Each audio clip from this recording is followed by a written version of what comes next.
Hey, good evening, everyone. It's 5 o'clock, so I'm going to call the May 14th Community Development Committee meeting to order.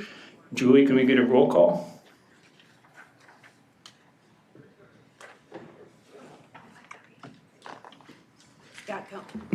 Scott Counter. Present. Diana Delaney. Present. Danny Erickson. Present. Carrie Rice. Present. All right, thank you. Can we go with staff too? Kevin Graybow, Community Development Department. Jason Cheezick, Community Development Director. Julie Peterson, Community Development Department. Okay, and Supervisor Bob Swanapool, he did notify us before the meeting that he was going to be a little bit late because he was driving school bus tonight. So with that, we're going to jump into our first business item, which is election of the committee chairperson. Do we have anybody that wants to nominate the committee chair? Yes, I'd like to nominate Scott Counter for chair. Do we have any other nominations? Any other nominations? And the last time, any other nominations? Can we vote on that then? Yes. A, okay. So we got 4 yeas? Okay, All in favor? okay. Congratulations, Chair Coner. You are now the committee chairperson, and I will turn it over to you for election of the vice chair. Thank you.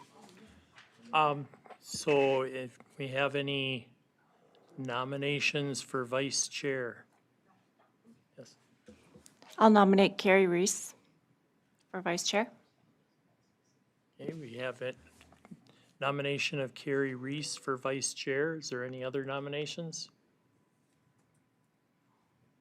So nominations then are closed. Well, all in favor of Carrie Reese as the elected vice chair for the committee, signify by saying aye. Aye. Aye. Motion carries.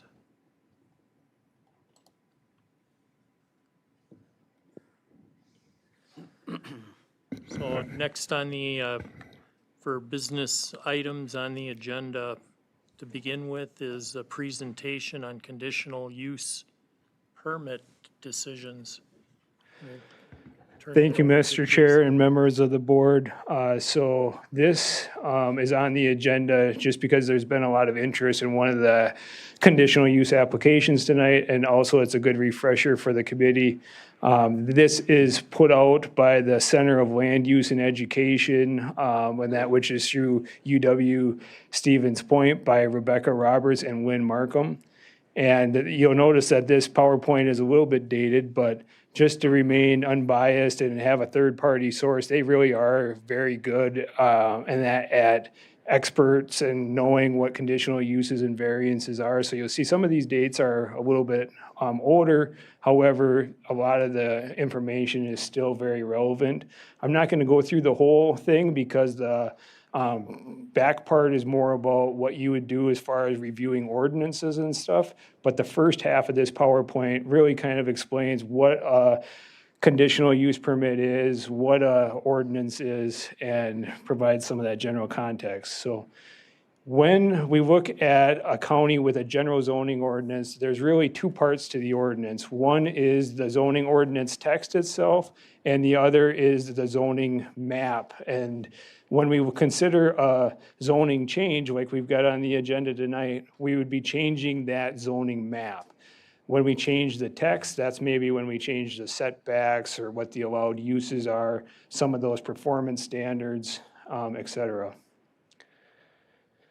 So our staff are administering at this administrative level, and that when we look at a variance or a conditional use, we're looking at a quasi-judicial body. So that is the form of the committee when we're considering any conditional use or CUP request.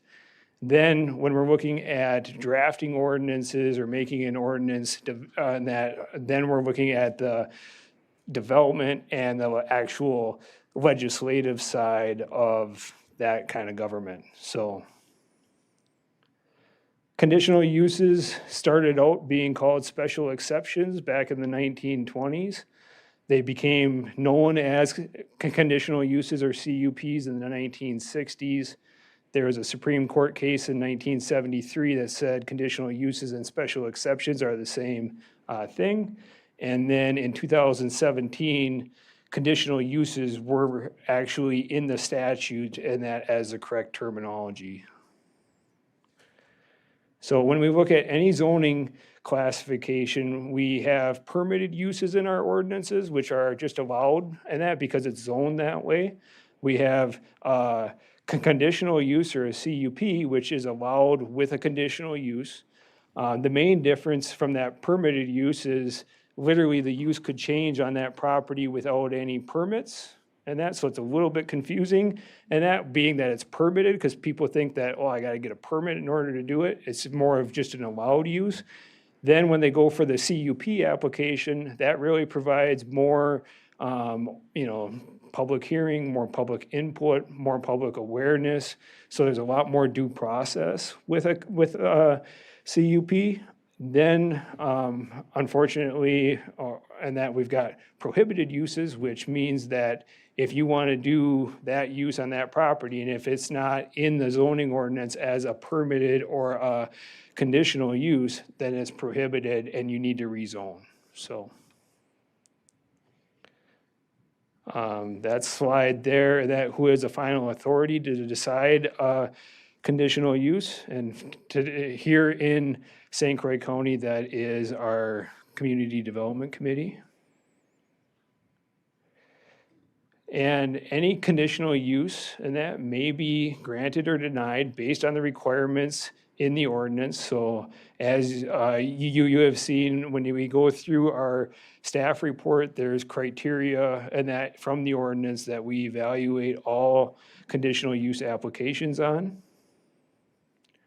The committee does have the right to assign conditions to any conditional use permit request, hence the name. And the purpose of those conditions is to offset the negative impacts or the impacts of that use on the surrounding properties and the infrastructure, et cetera.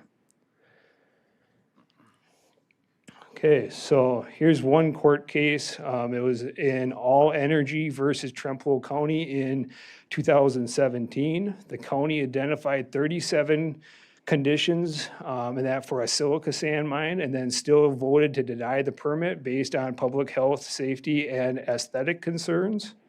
The Supreme Court supported their denial, and then the opposite side, and that did appeal it because they said that there is less discretion for the local governments to have to assign that many conditions. Then, as part of the new law in 2017, it states that, and that a CUP must be granted except in extreme circumstances. The zoning board, and that can focus on the conditions, again, to take and limit the risk or the impact of the use on the surrounding properties. And that, but you still do have the ability to deny. And it's up to the committee and that to decide whether or not conditions can be assigned to make that use fit the purpose and intent of the ordinance, which is public health and safety. So if you can find conditions that are reasonable and based on substantial evidence to offset the use, and that under statute, we must grant the conditional use. So, and that was 2017 Act 67 that changed that. So just to get into some definitions, conditional use means a use allowed under a conditional use permit or a special exception or other special zoning permission, but does not include a variance. A variance is a dimensional standard, so the setback is 10 feet. I want to build at 5 feet, that would require a variance. Conditional use is I've got a building and I want to take and change the use into a home occupation like we've got on the agenda tonight. And that would be a use side or a conditional use. When we get an application as staff, we do process the application and we provide a class 2 public notice and that for a public hearing like you've got on your agenda tonight. And then that is what brings the application to the full board. We're not required to, but we also provide notice to any property owner within 300 feet of the property, at least 10 days in advance of the hearing, so that they're aware and they could attend the hearing if needed. Okay. So when we look at our ordinance, any conditions that are in our ordinance or what the board would assign have to be reasonable. And as with any condition or standard, it's always good if they're measurable. We also need to take and be able to support any conditions with substantial evidence, whether we're approving or denying the permit. And the conditions, again, must go back to the ordinance permit or purpose. But a condition was, or can be assigned that can limit the permit duration, whether it can be transferred to a future owner or whether it requires renewal. So that was one change in that, in Act 67, that was actually a little bit more limiting. Before, it was that those permits were good to run with the land. The statute talks about substantial evidence, and that any condition that is assigned has to be assigned based on substantial evidence. So what is that? It is defined as facts and information other than merely personal preferences or speculation. It directly pertains to the requirements and conditions an applicant must meet in order to obtain the conditional use permit, and that reasonable persons would accept in support of a conclusion. And those words are coming right out of the statutes. The applicant is responsible, though, and that for providing the information in the application, and that to satisfy the substantial evidence threshold, meaning that they are responsible in providing enough information that you can, reasonably create conditions and that to mitigate the impacts of that use. It is not the committee's job or staff's job to go and find that information and present it.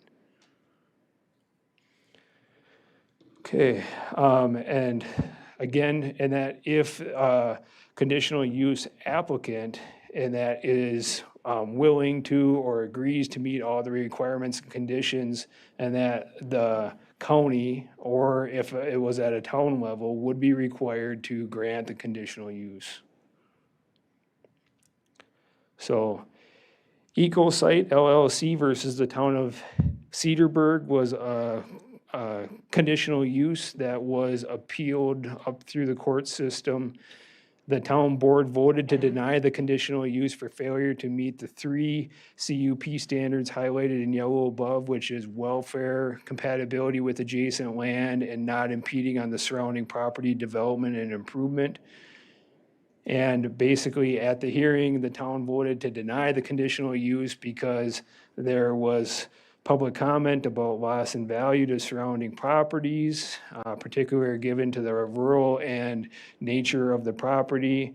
And also, and I should back up that EcoSite LLC was proposing a cell tower in the area. And so that was what the proposal was. It was a 120-foot monopole, and it was in a residential housing area, and it was incompatible. So the court and that took and also found that the applicant was basically dropping a metal tower in the middle of a beautiful scenic area, and that it could be detrimental to the public health, safety, and welfare. EcoSite didn't really have a good explanation for why it's searching, so that's how they do cell towers, is they have a area and they identify a need for improved service in that area, and they have what they call a search ring that they drop in that location. So in this case, it was very small, kind of identifying that that was the only property that it could go on. And so the court and that ended up taking and saying that the town was and that able to take and deny, because they were just not saying that the aesthetics of the tower were not realistic, but were in fact legitimate reasons for denying the conditional use, and there was not substantial evidence in that provided by the applicant or within the record to support the decision. So that was appealed to the Court of Appeals and the Telecommunications Act of 1996, and that states that local government provide a written decision supported by substantial evidence contained in the record if the request was denied, and substantial evidence, and that where reasonable persons could decide as the town did. So in conclusion, and that the court and that was upheld, and the town's conditional use denial verdict was supported. If a conditional use permit is appealed from the Community Development Committee, in our case, we would be in this box. Then it would go to the Board of Adjustment, and then it would have to go to the court and the Court of Appeals and then the Supreme Court. So that's kind of how that process would go.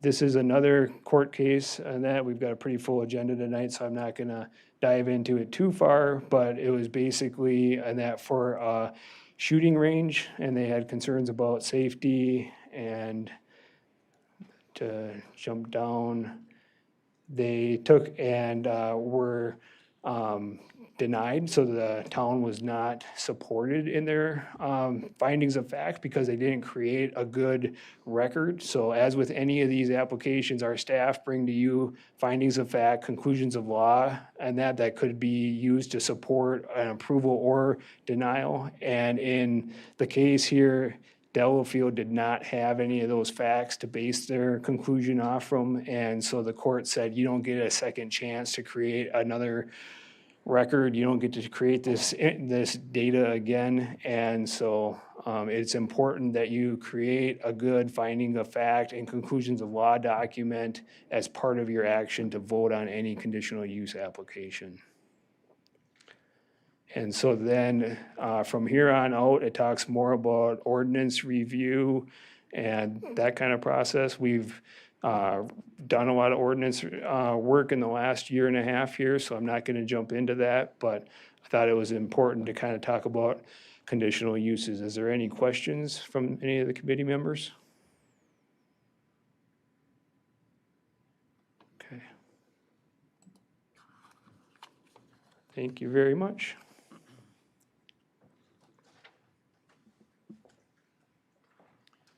Thank you.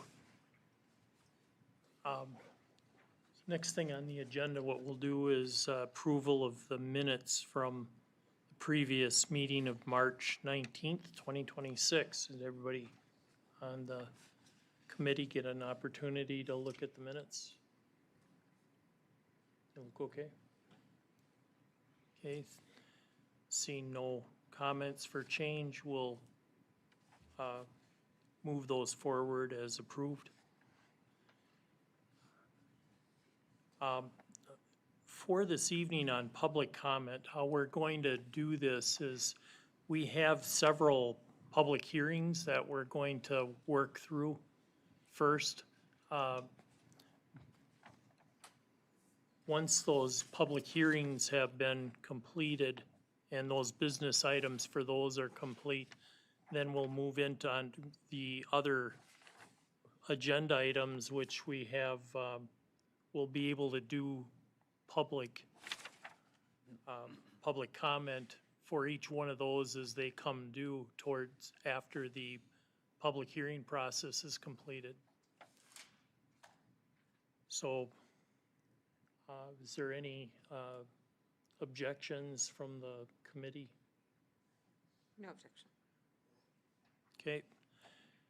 And we'll move ahead then with public hearing number 1, which is the Jensen request to rezone 40 acres in section 23, township 29 north, range 16 west in the town of Baldwin from Ag 1 to Ag 2.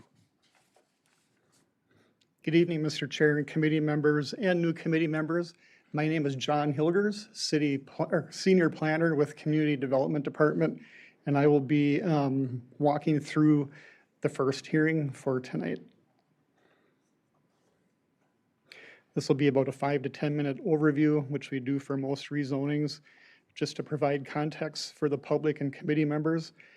Property owner is Dale Jensen at 2541 90th Avenue in the town of Baldwin.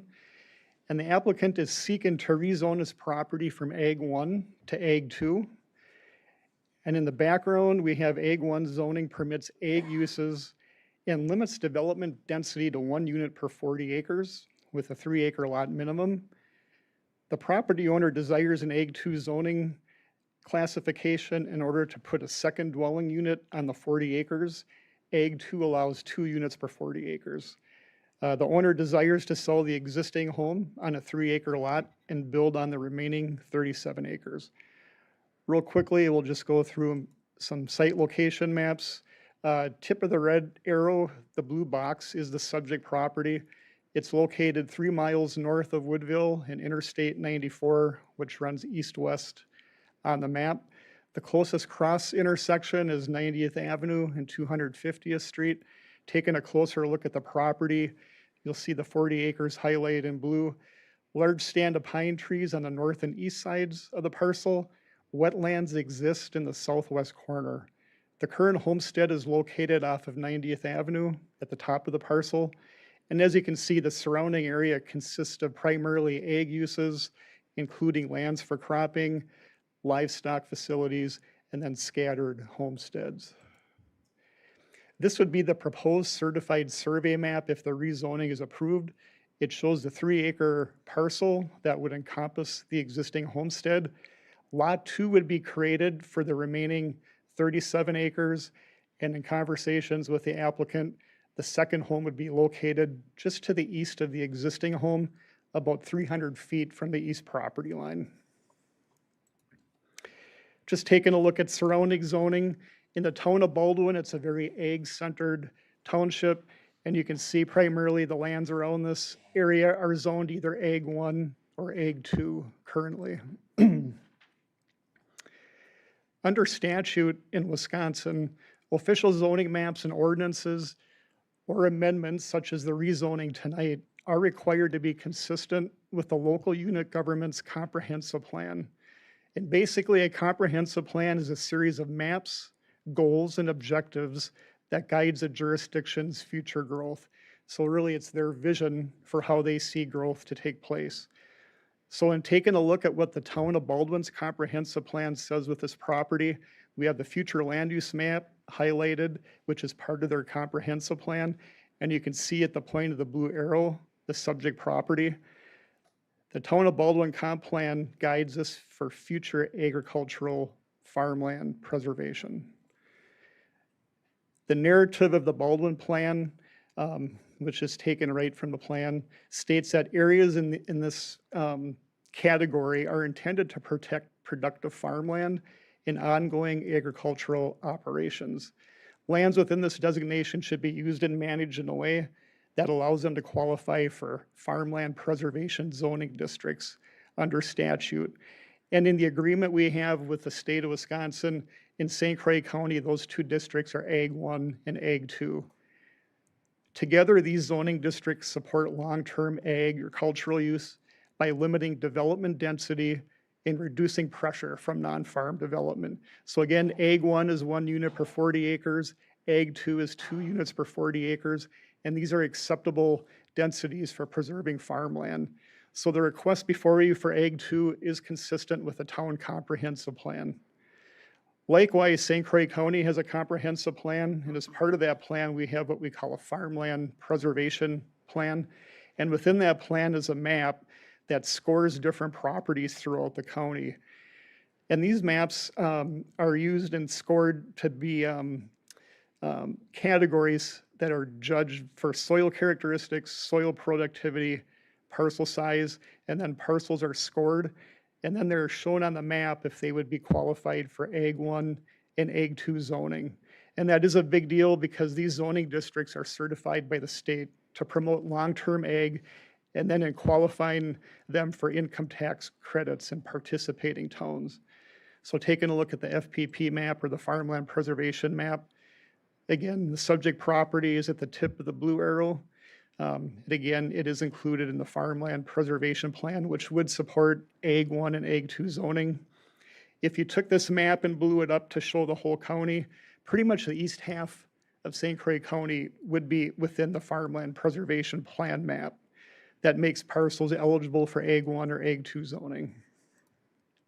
Real quickly, looking at our natural resource feature map, property highlighted in blue, we do have an environmental corridor at the southwest corner of the property shown with some intermittent streams. It would not impact what's going to be happening on the north side of the parcel.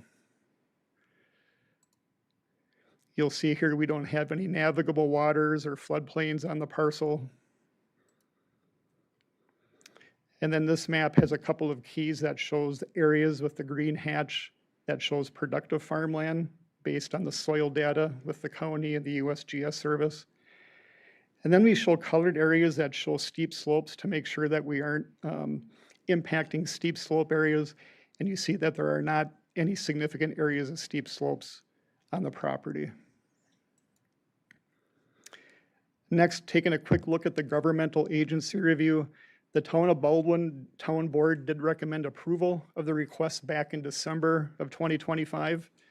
And then some of the technical findings and objectives that we pull from the comprehensive plans. One of Baldwin's is to continue to use ag zoning to promote ag as the economic base and major land use in the Town of Baldwin. And it does allow for zoning changes for residential minor subdivisions, which this would be the case in this particular request, in coordination with farmland preservation plan practices. And that the property for St. Croix County Comp Plan, the property is within an area eligible for farmland preservation plan zoning. So again, the importance of tying this application back to the comprehensive plan is making sure that the request is not arbitrary or random in nature. It falls back on principles that were adopted in both the town and county comp plan. Also, the proposed rezoning does not conflict with the natural resource management plan that we just took a look at some of the maps. Development of the property shall comply with standards in Chapter 15 if the zoning ordinance or the zoning map change is approved. And then based on staff review, we would recommend approval of the rezoning amendment from Ag 1 to Ag 2 based on the following findings: that the Town of Baldwin and the St. Croix County comprehensive plans include future land use map designations and designation descriptions that support the change to Ag 2. The subject parcel is also identified on the St. Croix County Farmland Preservation Plan map and does support the change to Ag 2. The rezoning is not in conflict with the St. Croix County Natural Resource Management Plan, and the Town of Baldwin has formally recommended approval of the application. In consistency with state statute, we did post a notice for this hearing, a Class 2 notice in successive weeks leading up to the hearing in the official county newspaper, which is a Hudson Observer.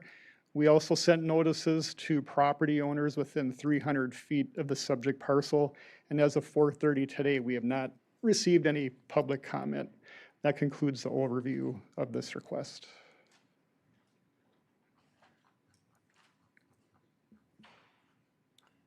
Okay, with that, is there anyone who wishes to speak on behalf or against this conditional use permit?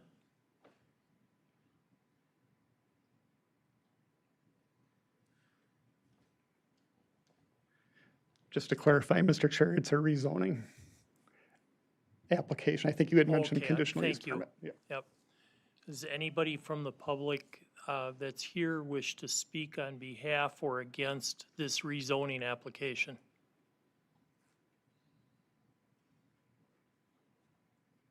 And a third time, does anybody wish to speak on behalf or against this rezoning application?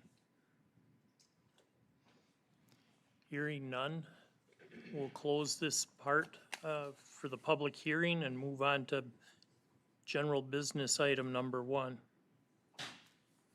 which is again the ordinance amending the comprehensive zoning ordinance in section 23, Township 29 North, Range 16 West in the town of Baldwin, 40 acres from Ag 1 to Ag 2 agricultural. We'll start out. Is there anyone that has questions on the committee?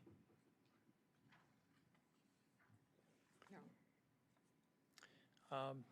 It's the only ones I was looking at the certified survey on this particular one, and is there any notations about driveway location and where have they had any approval from the town on that part, being that it's a town road? So the certified survey map in your packet is a draft. They would still need to get approval for the CSM through the town and the county. My understanding is there's a field entrance about 200 to 300 feet out in this location right here. I think it's the intent of the applicant to utilize that field entrance, but the final say will be with the town. And that will be in the process coming up if the rezoning gets approved. Okay. Yep.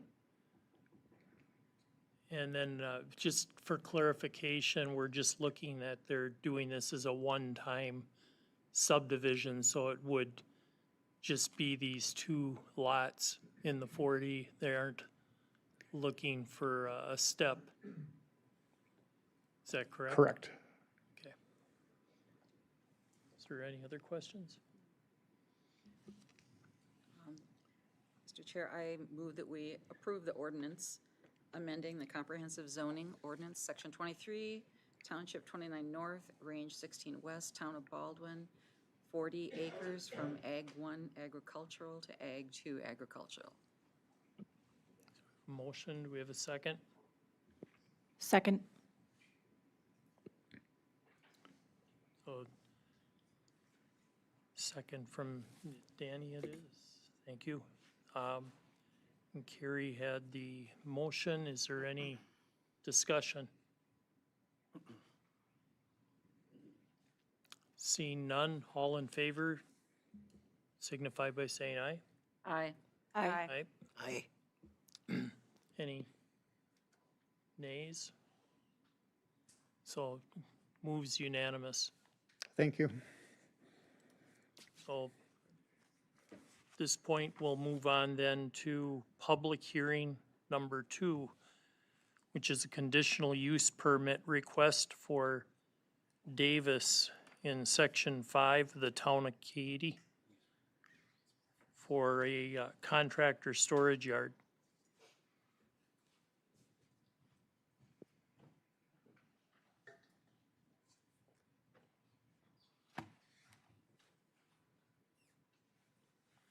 Good evening, Mr. Chair and fellow committee members. Congratulations to the three new members, and look forward to working with you all for the next 2 years. I'm Kevin Graybo. I'm the land use administrator for the county. I lead a team of the land use staff, and we work with the conditional uses, the land use permisses, the variances, and all that to be able to bring them to you for those appropriate type permits. So to start off with this contractor storage yard for Dean Davis, a little background information in the cover memo here. Dean Davis requests a conditional use permit for a contractor storage yard as required by St. Croix County Ordinance, section 15.330. It's located on a 16.16 acre parcel located at 572 90th Street in section 5 of the town of Katy. A Class 2 notice was published in the Star Observer on April 30th, 2026, and May 7th, 2026, establishing a hearing for this evening.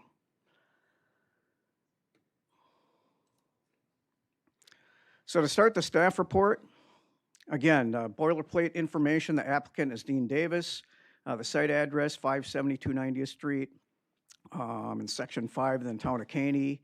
The zoning district for the parcel is R1 residential. The parcel size again is 16.164 acres. And a conditional use permit to operate the contractor storage yard pursuant to section 15.330 of the St. Croix County Ordinance. There's 2 exhibits tonight, the staff report and number 2, the conditional use application that was filled out by Mr. Davis. Moving on to the background information, Dean Davis has applied for this contractor storage yard. Davis Brothers Excavating is owned and operated by Dean Davis. Equipment remains on job sites for most of the time during the working months and then is brought back to the shop in winter months for repairs and maintenance. So to give a brief example of what a contractor storage yard is, the business operations are not really happening on the property itself. It's a property where the equipment for the business is housed, located, the supplies, the equipment, the dump trucks, whatever it might be, are located on the property, and then those equipment items and supplies are moved off-site to other locations to do the actual work. And so it's kind of a place to store things, both supplies and equipment. Some examples might be a contractor storage yard, like an excavator, could be a plumber, could be a landscaper. Those are typical contractor storage yard examples. Hours of operation on this site during the working months will be 6 a.m. to 5 p.m. Traffic usually consists of one truck coming on and off the site to refuel and grab equipment anywhere from 1, 2, 3 times a day. Equipment that's stored on the site includes 3 different bulldozers, a skid steer, a compactor, 2 dump trucks, and 2 pickup trucks. And Dean Davis is the only employee of this company. Regarding screening, additional white pine trees are planned to be planted along 290th Street to help screen this property and the equipment from neighbors and the traveling public. Here's a zoning map for the area. Mr. Davis's property is outlined in blue here. And this light yellow color is R1 residential district. And as you can see, all the properties in that location are zoned R1 residential district. Here's looking at a few other aerial photos and maps.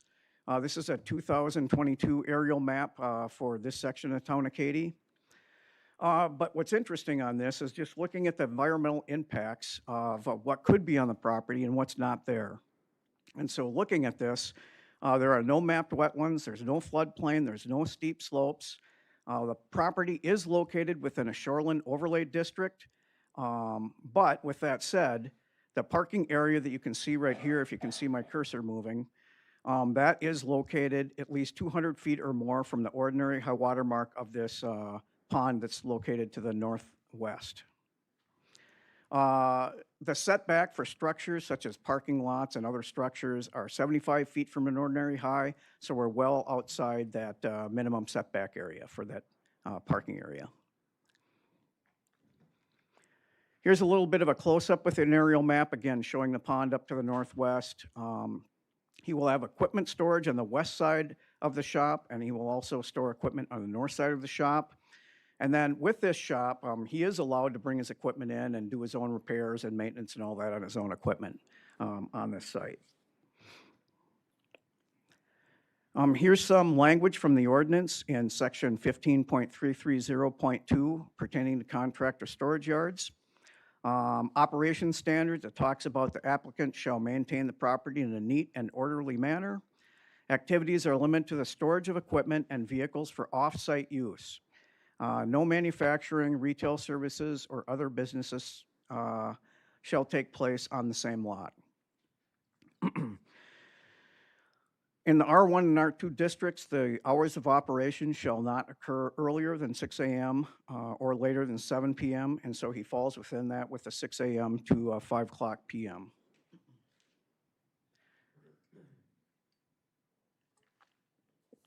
Talks about lighting. Ordinance standard is to minimize glare. All lighting associated with the contractor storage yard shall be illuminated downward and shielded away from abutting properties and any public road.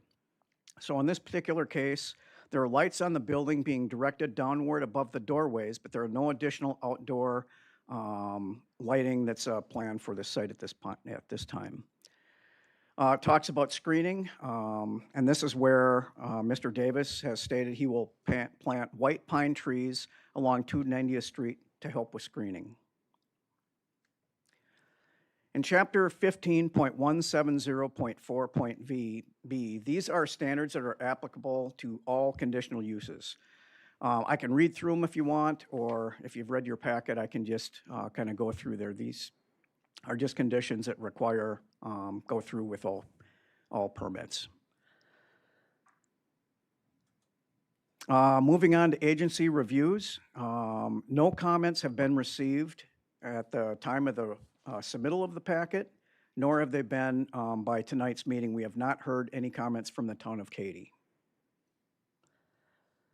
So moving on to the final slide here, findings of fact, conclusions of law, and recommended action. A draft decision document has been drafted by staff and is available for the committee's review tonight.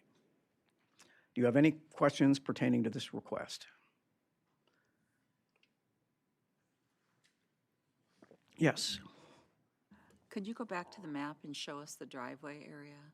Does that go straight out to a road, or I'm just looking at the visuals from the road to equipment storage? Mhm.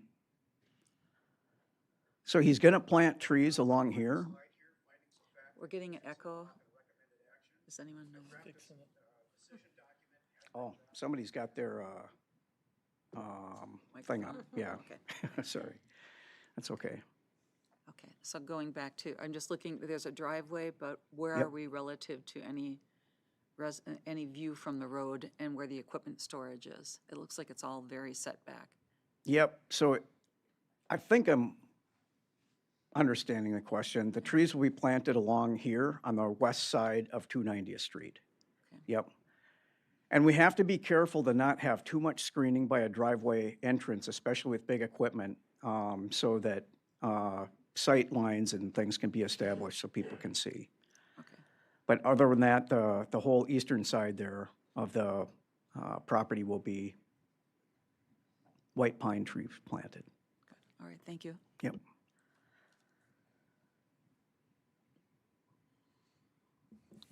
Any other questions from the committee members to start with? Okay. So at this time, is there anyone from the public that wishes to speak on behalf or against this conditional use permit?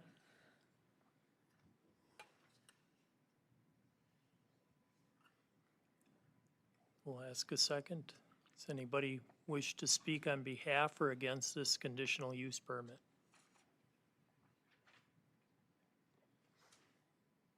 And one final, does anybody wish to speak on behalf or against this conditional use permit?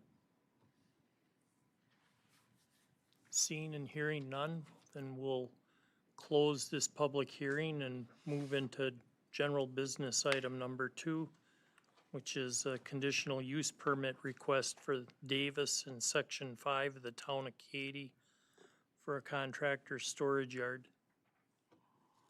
Is there any questions of the committee? So I have a few things I wanted to ask about, I guess. Can you please bring the map back up, Sure. the site? Which one- one? that This one will one, work. is this one adequate? Yes, thank Okay. you. So one of the things I noted was, it looks like there's an adjacent property to the north on this diagram, off from the equipment storage. No, well, if you go back to the map. Okay. At the top there, it says equipment storage with a bunch of equipment, and it looks like a red line. Mm-hmm. Does he also own the property north of that, or is that a different Oh, I property don't owner? recall. And the thing about these red lines is they're not exact. Yeah. And so they're parcel lines that were created by our mapping program, but sometimes due the whole way the mapping programs work, it's not exactly in that spot. Yes. So he would be required to make sure that that was off, only on his own property. Well, if the red line somewhat is a significant line for property, we'll say, although albeit it not accurate, with the way the parking alignment is and with the amount of impervious surface that it looks like they're trying to establish there, for the future on a conditional use, do we want to consider stormwater management issues, and especially with parking right on a property line, directing any runoff so that that isn't going to an adjacent property.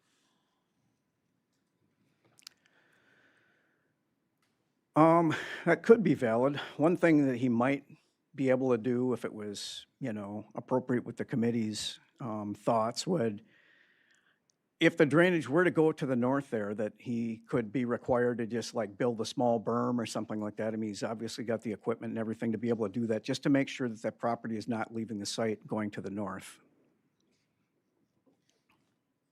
Yeah, that was one of the concerns I had, just ensuring that we have something that's submitted for stormwater. These are conditions that we normally have for anything that we would do commercial anyway. You know, we're directing them towards having the buffer along the town road. It looks like the property to the north on there also is kind of a treed property where there isn't big viewing corridors towards somebody's house or anything. How about to the south, though? There was like a drive, is that his property maybe with a driveway coming in for At his one time, personal- he owned both properties because he had taken that property and actually split it. And at one time, his son was living on one of them and he was owning the other. I don't know what the status is today. Okay. Would that be another consideration if it's not personal property for the screening element? If it's something that we do with, again, it's, I just want to stay consistent to the ordinances. So what you're suggesting is perhaps some vegetative screening, if they're not owned by the same person or something like that, to go along that southern property line there to screen it from the house that's to the south? Well, it's a recommendation. I'd leave that to the committee here on that as a potential, but again, we just want everybody to be good neighbors with each other, and those types of things are something we'd want to look out for. The driveway entrance onto the town road looks sufficiently wide for pulling rigs in and everything.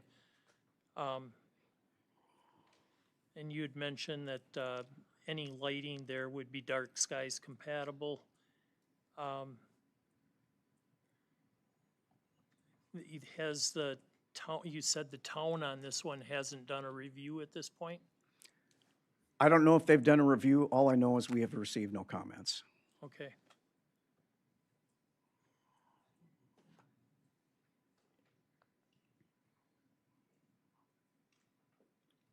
So,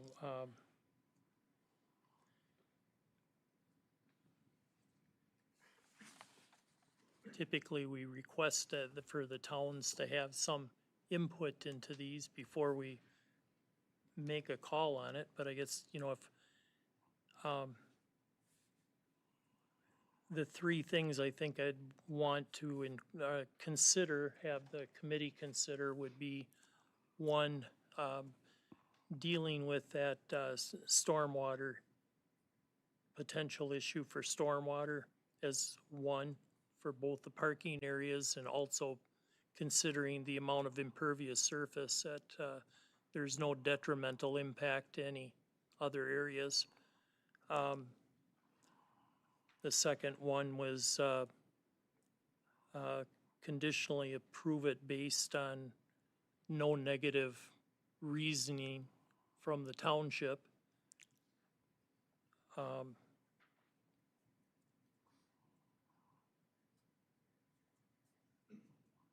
And the third one was, of course, the screening.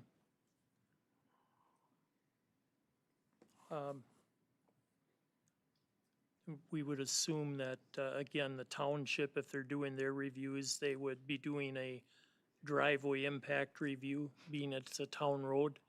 And then they would also be responsible for any local fire department issues that they've had a review of their, coordinated with the fire department. Is there any, go ahead. I agree with those provisions. Could you scroll up just a little bit to the, and we're there, maybe one more. There. There is the property that we're looking at, but it's right across the road, that I think answers the question of whether or not screening might be needed. So, do we know who owns property to the right of this map?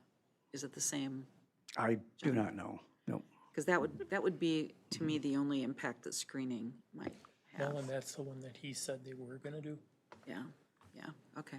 Supervisor Rice, it is not the same owner, and that the property to the west and the property to the north are owned by Alice Wund.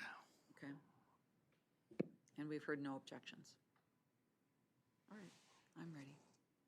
And also, if it helps the committee too, joining property within 300 feet of the boundary of these properties have been sent notice, and we have heard from nobody regarding that, so. So, somebody wanna attempt a motion on that? I'll move that we approve the conditional use permit for this applicant for Davis, Section 5 of the Town of Katy, for contractor storage yard with the conditions that Supervisor Connor put forth.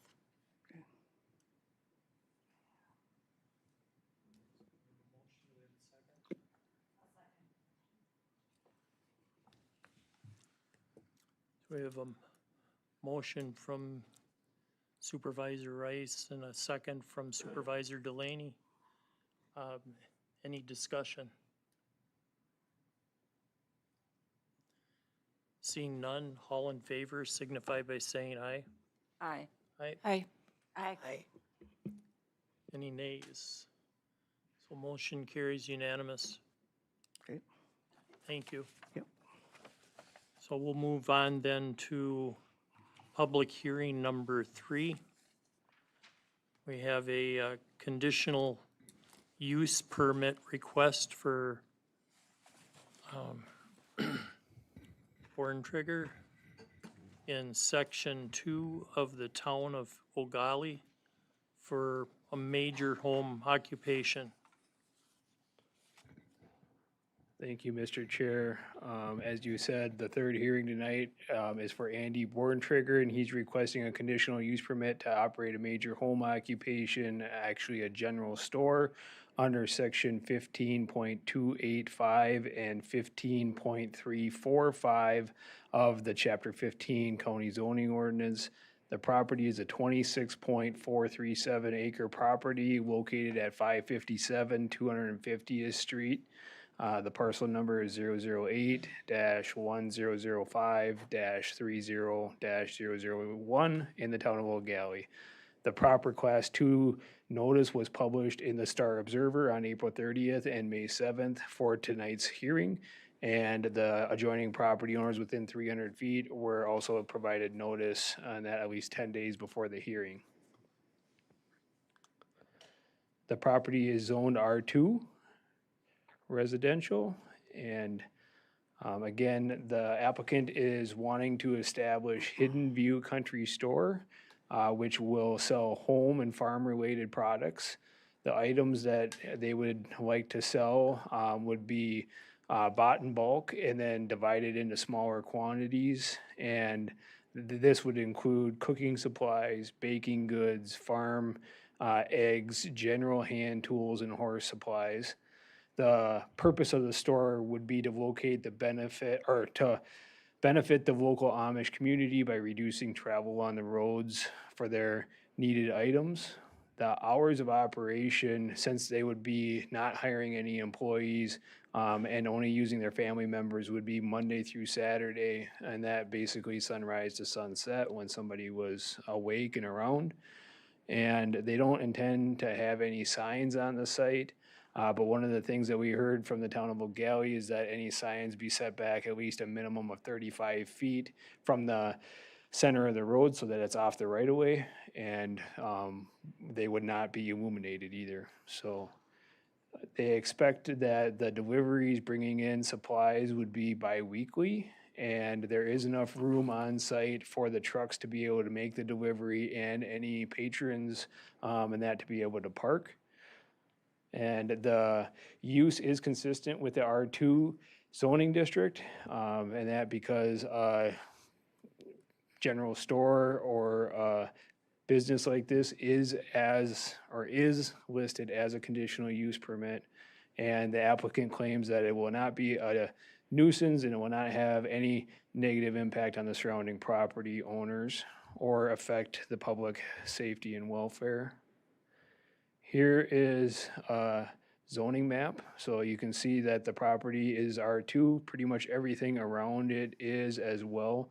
The applicant owns the property to the northeast here. He also owns the land directly across the road, and he owns the land right to the south.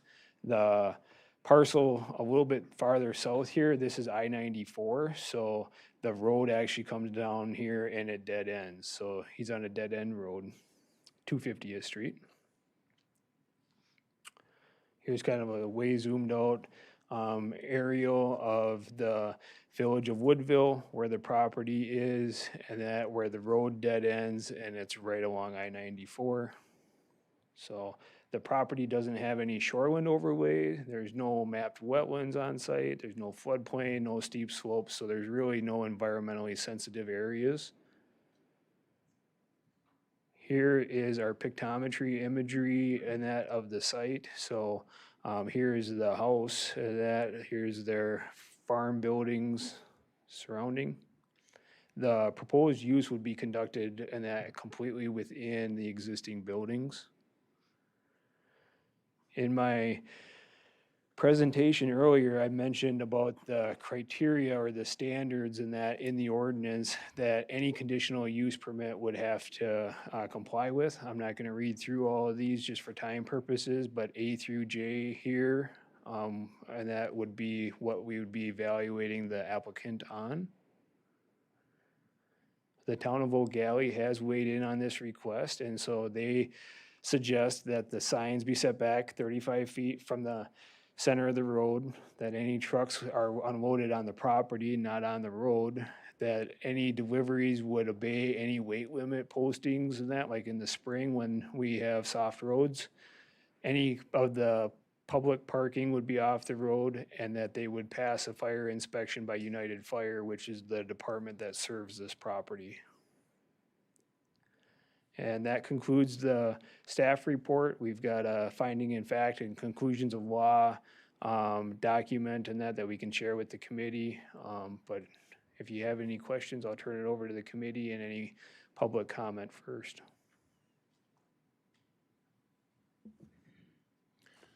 Does the committee have anything before we open it for public comment? Okay, go ahead. Could you pull up the map of the property buildings? You had mentioned something about the, within existing buildings. Do you know which of these existing buildings would be used for a store? Yep, so the house is this building here, and that, and I believe they intend on using this building here for the accessory stuff, and potentially a little bit of their main garage here. Okay. All right, thank you.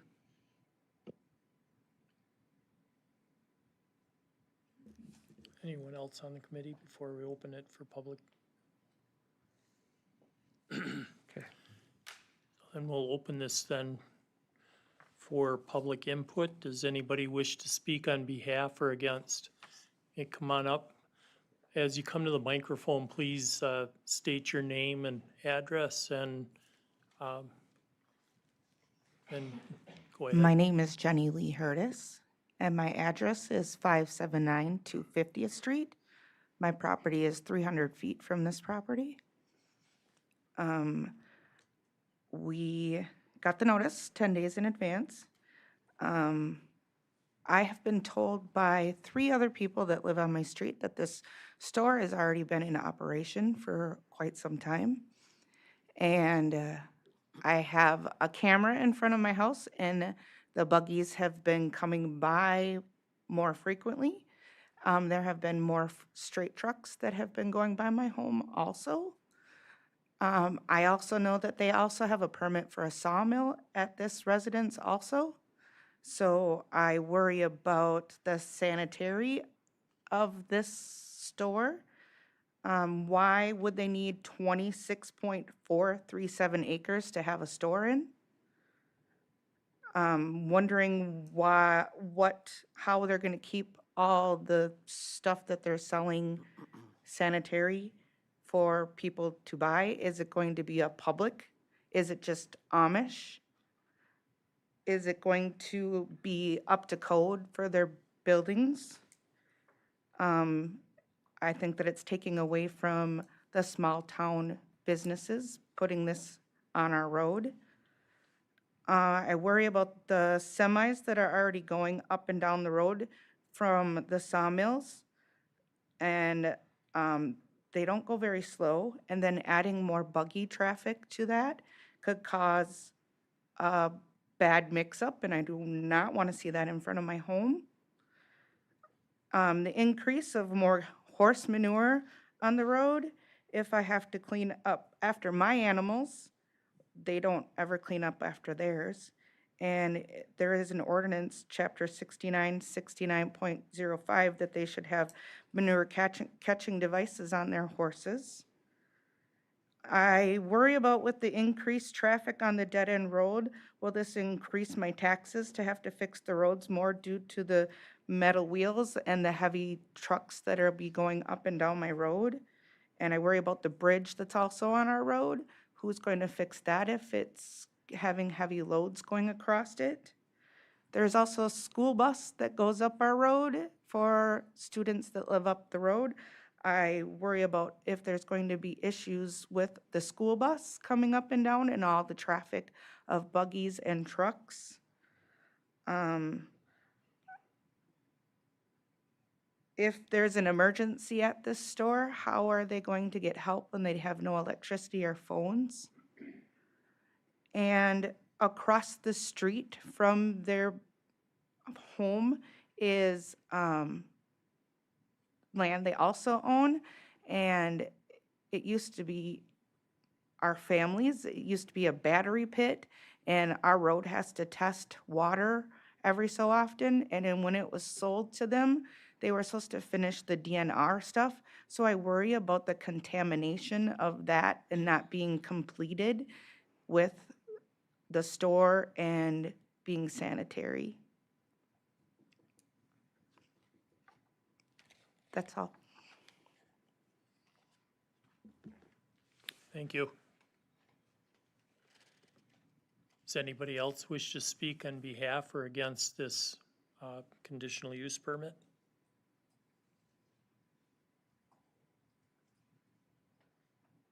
And one last call. Does anyone else wish to speak on behalf or against this conditional use permit? Hearing none, then we'll move out of public hearing number 3 and into business item number 3, which is for the conditional use permit request for board trigger in section 2 in the town of Ogali for a major home occupation. So with that, and do we have anybody on the committee want to open it for any discussion? Go ahead. My questions might be more for Jason. Jason, we just heard from the public several concerns. Is there in fact a sawmill being operated on this exact property? No. So the sawmill is being operated on the parcel directly to the south. So it's on this parcel here. It is the same applicant though. And so, so here's the sawmill where that's being operated. The county actually has the interest in the battery storage area that was mentioned across the road here. And so, but then they own this horseshoe shape around it. So, When you say the county has an interest, can you tell me more? the county actually owns it. So, Oh, okay. All yep. right. So it's county owned. It has been under DNR testing, and that everything in that, don't quote me on the dates, but it's been within the last couple of years, was tested again, so. Okay. All right, and then an additional question. It sounds as though this business is already operational. Are we retroactively trying to bring this into compliance, or? That's news to me. And so Freeman Miller had a similar general store in the town of Old Galley. And he is no longer operating his store. And so this store was designed to replace that store. So, and Freeman, he did have the DAT permit or the Department of Ag, Trade, Consumer Protection, and that actually had the license for it, so it was inspected by the state. And Andy and that intends on getting the same permit through DAT and then also our Public Health Department. So he has said that they will comply with any of that. As far as the fire, that's where United Fire's inspection would come in. And then the code requirements and that would be, applied to it, so, yep. And this site, before Andy and that bought it, and that it does have a sanitary system on it, an actual full sanitary, it's not just a privy.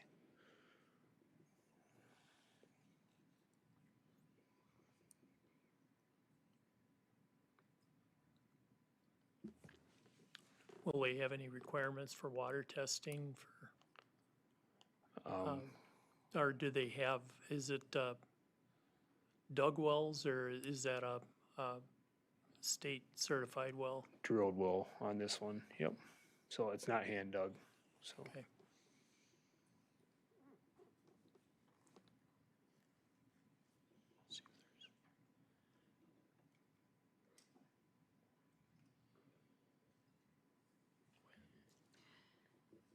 In looking at this application, Hidden View Country Store, the intent here is to have a small number of customers to replace what sounds like another small customer group. Do we have any way of monitoring that? I mean, it seems to me that a small country store to meet the needs of surrounding neighbors is a small operation, but I believe that is what it's intended. It's not intended to be large scale and providing a lot of services to the public. I can't speak in that for this one because, as I said, I didn't know that this was operating, if it is. But when you walked into Freeman's store, for example, what he's trying to replace, there was 3, I'll call them 8-foot-long shelving units, and that was shelves on both sides. That was it. And then there was one little area where they had some hand, knitted stuff and, and that, but it was very, very small scale, so. There's probably a total of 50 lineal feet of shelving, total, so. If it's gonna be like Freeman's. so if we were just pulling that thread, how would we craft a conditional use that would try to speak to keeping this to be that kind of small operation? Do you have any suggested language? I'm coming up empty right now. Could put a square footage on it. That'd be probably the most measurable condition, and that we could do, is establish that. Maybe 1,000 square feet or something like that to make sure that it doesn't go into a bigger building down the road, so. Which would diminish traffic, presumably. All right. Yeah, because you're very right, Supervisor Rice, if we don't have a cap on that, maybe this big pole shed all of a sudden becomes a store, and then that could be a different, animal, and we could have a lot of other concerns that could Right. come from that. Right. All right. Thank you.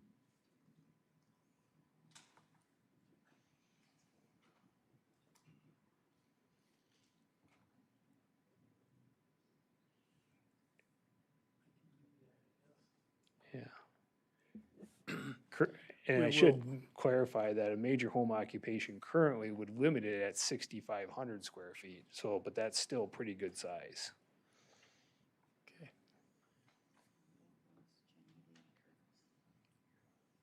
Jamie, if you wanted to come up for one more time, typically we don't do that during this part of that's just, well, it's under public comment, but we'll allow you to come up. That's why my concern is, why do they need a commercial for 26.437 acres? What, I mean, if it's going to be something small, why do they need 26 acres? They probably don't need the acreage, but the deal is that if you say, well, you can only have this on 2 acres, now we're enforcing them to have another expense to hire a surveyor to come in and to parcel off parcels. And we typically, that isn't in our wheelhouse of tools, unless there's a specific ordinance that puts us for that reason. Okay. Because, yeah, I just, I worry that they're going to make, their whole land is commercial now, and they can just do what they want and build more and do more. And I don't, I moved out of town to be in the country for, a reason. So, and then we have, Woodville is how far away? And Baldwin is how far away? And they're coming from all over to come to this here. I mean, they're just as close to go to Woodville or Baldwin to get what all of us get. Well, we can't force people to shop where in a different, this is their way. So I'm sorry, then some of those types of things that's out of what we can have any authority to deal with. But what we are trying to do is to consider the things that you had spoke on earlier and try to incorporate. One of the limitations we can do is, as Supervisor Rice had said, is to limit the square footage of usable space that can be put into it. So those are tools we can do, and we try to look at what your concerns are and try to work with what's happening. So, Perfect. Thank you. Yep. And, yeah, go ahead. You sure? I just, well,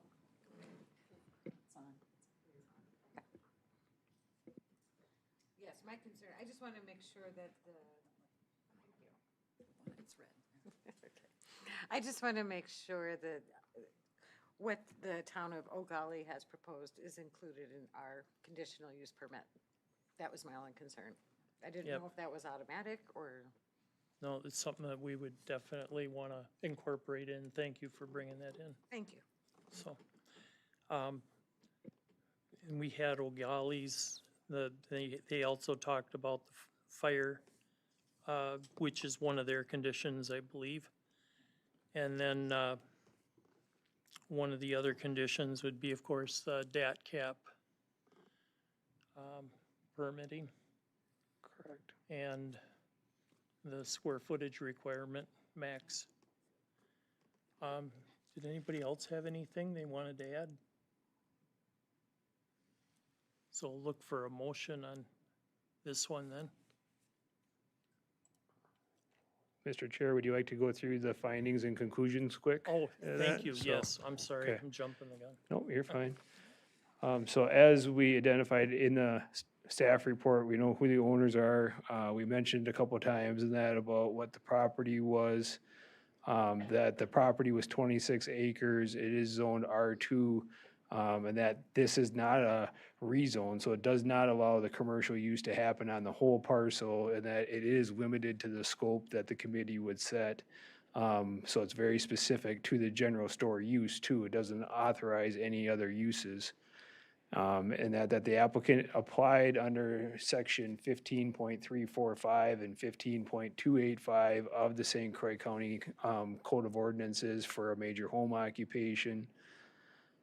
The applicant says that there will be no outside employees, only family members. They wish to operate from sunrise to sunset, Monday through Saturday, whenever somebody's home. Truck deliveries are bi-weekly, no parking on site. The applicant is trying to get a use consistent with the R2 zoning district.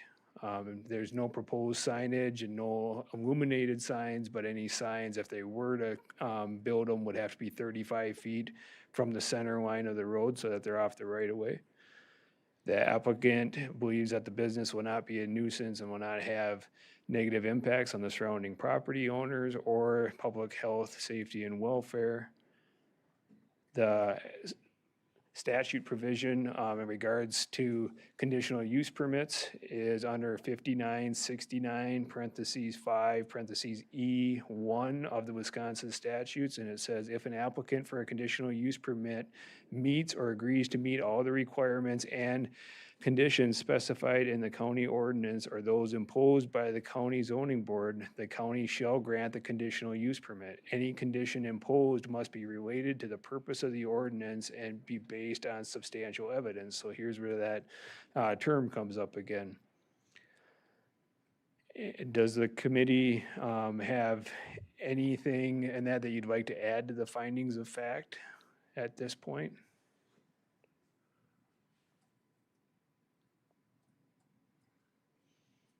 Okay, everything looks good for findings?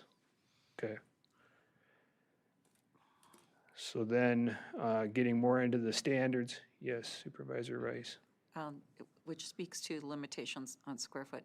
I think we need to have something in here that states the intention of the applicant is to have a small store to replace the existing small store, however language you know the exact names of the stores. So that we can explain any restrictions on the size and scale.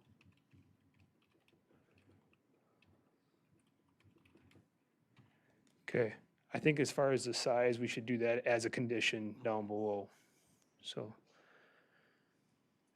Okay, section 15.7104B, and that lists the standards applicable to all conditional uses. And the maintenance of safe and healthful conditions, the applicant intends to comply with any necessary Department of Ag or required public health department licenses. The store will be in the existing buildings, so no new buildings.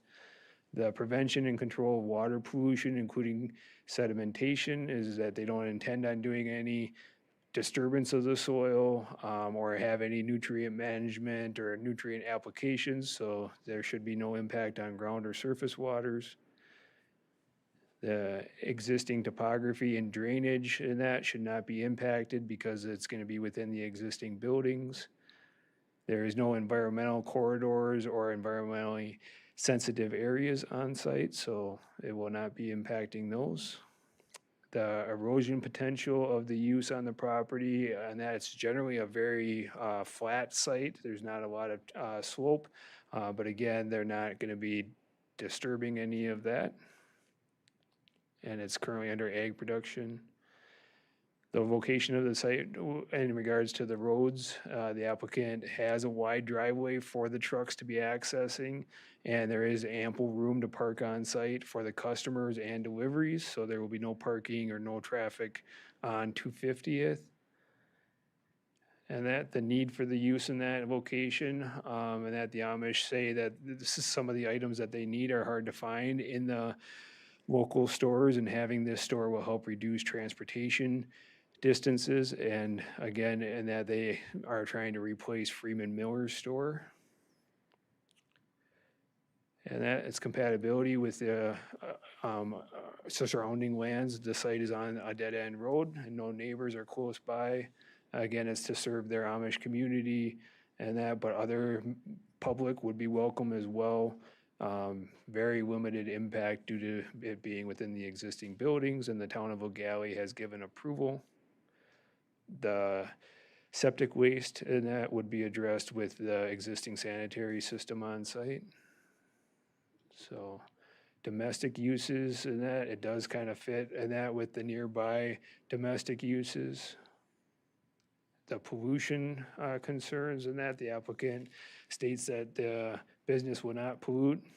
Again, a lot of the things that they're trying to sell are baked goods and cooking supplies. And then we're into the decision. And so are you okay with the conclusions of law? Okay. And so then staff would suggest approving of the conditional use for the major home occupation to operate the general store, and that on the following on the following conditions. Number one is the applicant shall be responsible for securing any necessary local, state, or federal permits, licenses, and approvals. So that should cover the fire inspection, the DAT cap permit, our health department license, everything.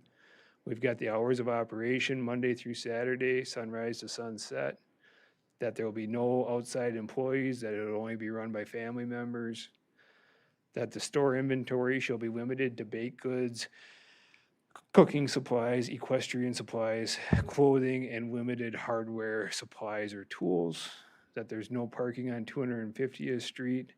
Deliveries and any parking shall occur on the property and remain outside of the right-of-way of 250th Street. Vehicles associated with this use shall obey the town road weight limits, so that would be the spring weight limits. Any signage shall be at least 35 feet from the center line of the road. All trash on the property shall be contained, and the property shall be kept in a neat and orderly manner. Any new owners of the property must adhere to the standards and conditions of the approved permit, if you so approve. And then any change in the use of the property or structures, and that would require approval by the land use administrator to make sure that it's allowed. And then by accepting this, they agreed to the conditions and that of the decision. So, so if we're gonna add a size limitation, and that we could probably insert that into the conditions. Yeah, I think we need to insert the size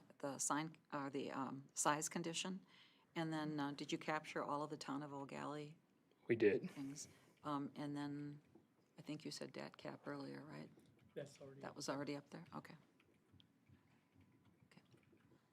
Unless anyone else has anything to add, I'm ready to make a motion that we accept this conditional use permit for Bontrager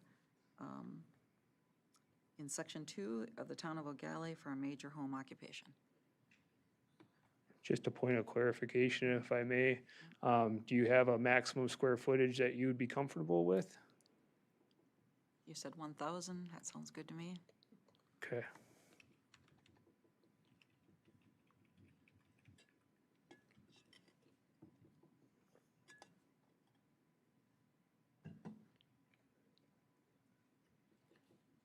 Got the motion, we have a second?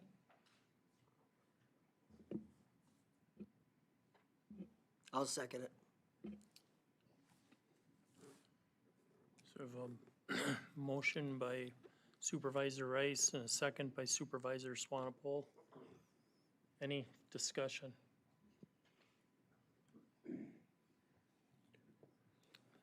Seeing none, all in favor signify by saying aye.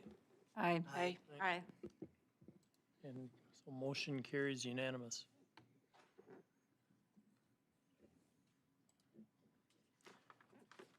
So this time then we'll move on to public hearing number 4, which is a conditional use permit request for J in section 18 of the town of Richmond for a major home occupation. Thank you, Mr. Chair and members of the board. So Jason and Lynn J. request a conditional use permit per St. Croix County Ordinance Section 15.345 to operate a major home occupation on a 1.67 acre parcel located at 981 154th Avenue. That is located within Section 18 of the town of Richmond, and it's also known as Lot 52 of the Glens of Willow River plat. The parcel number is 026-1306-00052. A Class 2 notice was published in the Star Observer, which is the official county newspaper, on April 30th and May 7th, prior to the hearing tonight. And we also took and provided notice to the adjoining property owners within 300 feet of the J property at least 10 days before the hearing today. The property is zoned R2. And we have, before we get too far into it, we have received a lot of exhibits in that from the public. And that in an email to the committee members at about 4:30 yesterday, I did provide all of the comments that we had received up to this date, or up to that time, that hadn't already copied all the committee members. So those were provided. Each one of those comments will be also marked as an exhibit and in the record. So the Jays are requesting a conditional use permit to operate a small catering business. The proposed business is going to be, or is proposed to be conducted within a new 40-foot by 25-foot accessory structure on the property. There is currently no detached garage on the site, and the Jays are not planning to add any new employees other than the family members that reside in the home, which would be a total of 2 to 4 people.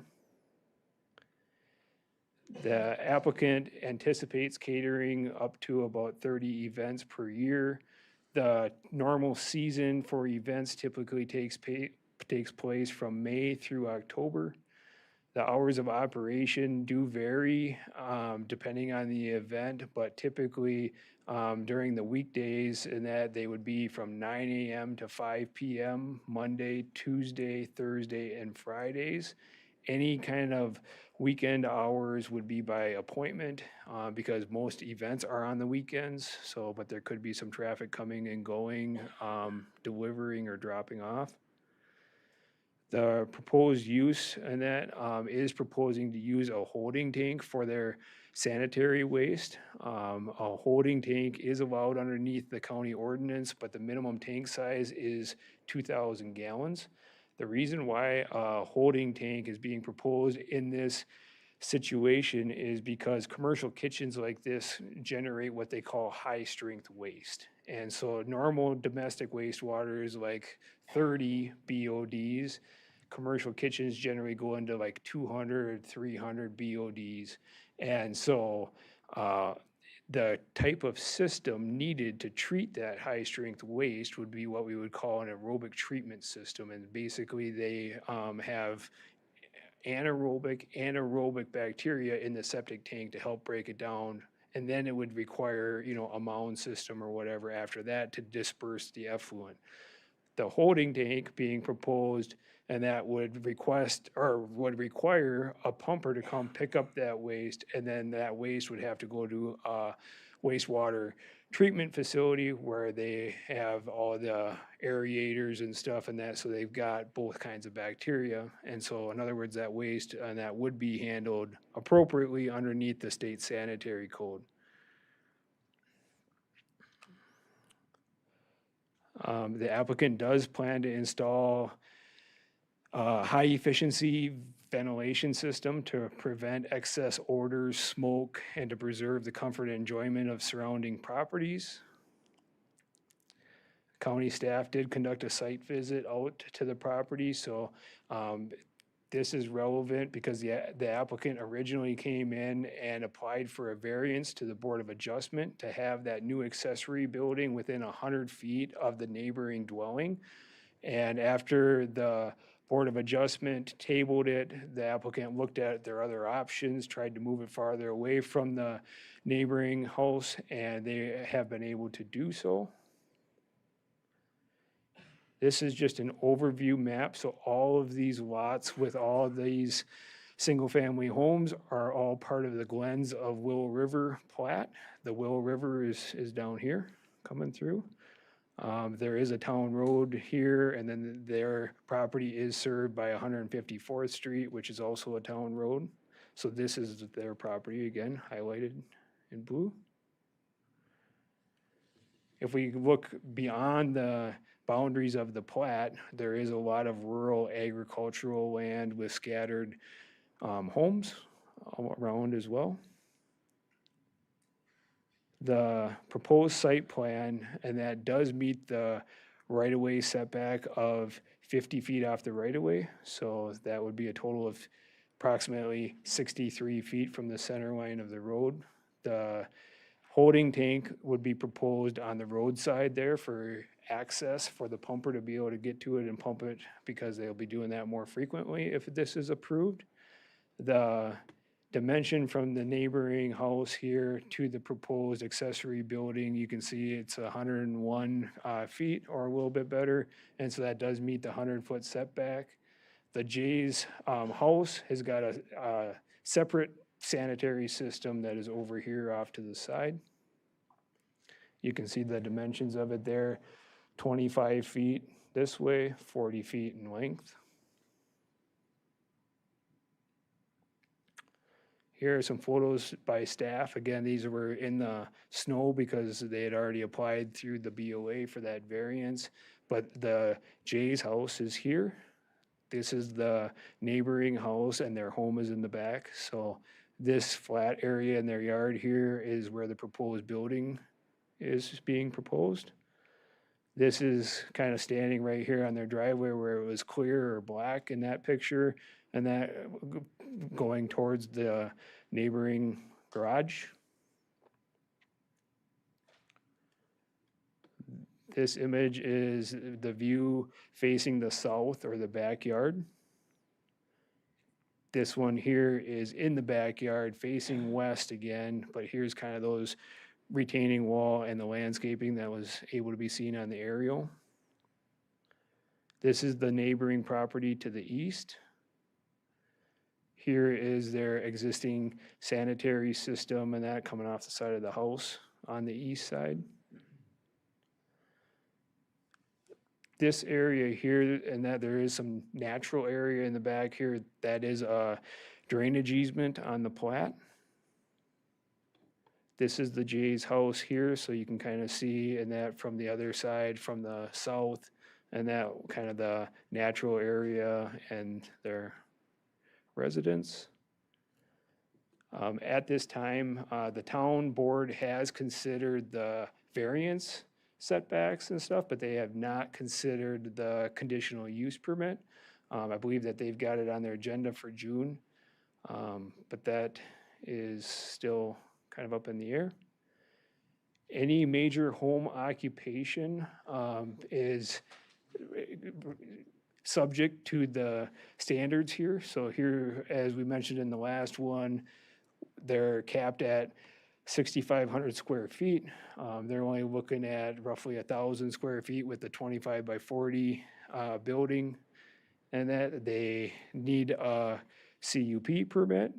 They also, and that are allowed to be within the dwelling area as part of the major home occupation, but they can't exceed 50% or half of the total floor area of the dwelling. So again, they're within the accessory building, so that provision doesn't apply. They may not be located within 100 feet of any pre-existing neighboring residences or homes. Home occupations shall be service orientated and involve taking raw product and creating the finished product. Only 45% of the sales can be merchandise items, so that would be pass-through. So if the Jays were wanting to take and buy sugar, for example, but then they were selling sugar from that site, and that only 45% of that can be, but if they were taking and buying sugar and turning it into cookies, they could have 80% of that volume going out. So that's what that provision stands for. Major home occupations, and that authorized in the ag district does not apply, and that's so because this is in the R2 district. And then again, standards applicable to all conditional uses are provisions A through J here, which we just went through on the last two. And that concludes the staff report, and we do have findings of fact and conclusions of law prepared. So, is there any questions from the committee? Any questions from the committee? Supervisor Rice. It looks like they live within a homeowners association. Do we have a comment from, anything from the HOA or any guidelines from them? Typically, residential HOAs don't allow for a business, from what I've seen. So the Glens of Willow River does have covenants. The county doesn't enforce covenants, and that it's actually in our ordinance that we don't. But I believe a lot of the public comments that you heard, those are residents within the plat. We haven't gotten, I'll call it official response from the HOA, but a lot of the homeowners that are within that have provided feedback.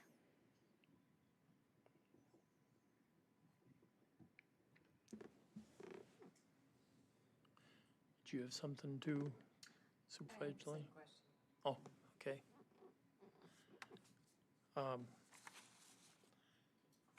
So being that we're in the public hearing portion, like to entertain anybody that would like to speak on behalf or against this conditional use permit. Please come up, state your name and address, and go ahead. That's probably the best one. Good evening, Mr. Chair and the committee members. My name is William Norge. My address is 920 145th Avenue in New Richmond. I'm basically in the adjoining subdivision to this area. On the other side of 95th Street. I'm here basically to voice my opposition to this conditional use permit for the construction of a commercial, it's basically a construction of a commercial kitchen. First off, I want to give you a little bit of history about myself. I am currently retired, but I'm still an active member of the National Fire Protection Association, and I sit on 2 technical committees for the NFPA. I sit on the NFPA 86, which is a commercial oven standard, and I also sit on NFPA 30, which is flammable liquids handling. I also deal with NFPA 96, which is the standard that is used to define commercial kitchens, and that was for my previous job that I was working. I actually do have a concern right now with the location of the building because the site survey that I saw showed that that building was turned 90 degrees. So it was closer to the garage than is currently shown. So that's one issue that I just saw, just recently saw and came up. One of the other things is the Jays are currently operating a commercial kitchen. They're operating their catering business out of a kitchen in Stillwater. So in effect, the only reason why they want to build this kitchen here is, as they stated previously at a town meeting, was for convenience for them. They wouldn't have to drive to Stillwater to do the food prep and items. They'd be able to do it from their home. But it's going to inconvenience a lot of the residents in the area. There's going to be a noise issue because of the exhaust system that has to operate while they're in the cooking process, and still there will be some odor being emitted while they're cooking. So that's one issue. The second item is what we're doing is we're really constructing a commercial building in a residential neighborhood. Yes, the zoning allows for a commercial kitchen, but I don't believe it really belongs in a residential neighborhood. It can be, it can be allowed someplace else, but not in the middle of this development. One of the other items is the Jay's homeowners insurance won't, if this was really a safe operation, their homeowners insurance is not allowing them to actually update their kitchen inside their home. because of the risk that's associated with the, cooking of foods that contain greases and oils and fats, and also the starches and stuff. All that stuff accumulates and collects in the exhaust system, and you have to, really manage it well. You have to do at least annual inspections and cleanings. There's also the requirement in NFPA, which is NFPA 96, you have to have a fire protection system. The exhaust system has to be a certain thickness of material, which they're complying with, but they have a vendor providing them equipment that is, instead of having welded seams on this, they are going to be using a V-clamp system and using a material to help seal that, which is 3M fire barrier. It's basically titled 3M Fire Barrier 2000 Plus. The fire barrier, and the reason why I know this, I retired from 3M after doing 45 years with them. But the fire barrier itself is not meant to be used as a sealant in a clamping system. It is used normally on a wall where you have a penetration going through the wall. You seal that penetration with this material because it's a single-use event material. As it heats up, it actually will swell and almost turn to an ash, and that's what's blocking. The heat and the fire from going through a wall. So this becomes an issue with me because, again, if they had a fire in the ductwork, is that really going to withstand the possibility of the fire and not fail and then spread the fire throughout? And then finally, one of the other items is the building is close enough to the adjoining garage that if there is a fire, it could then,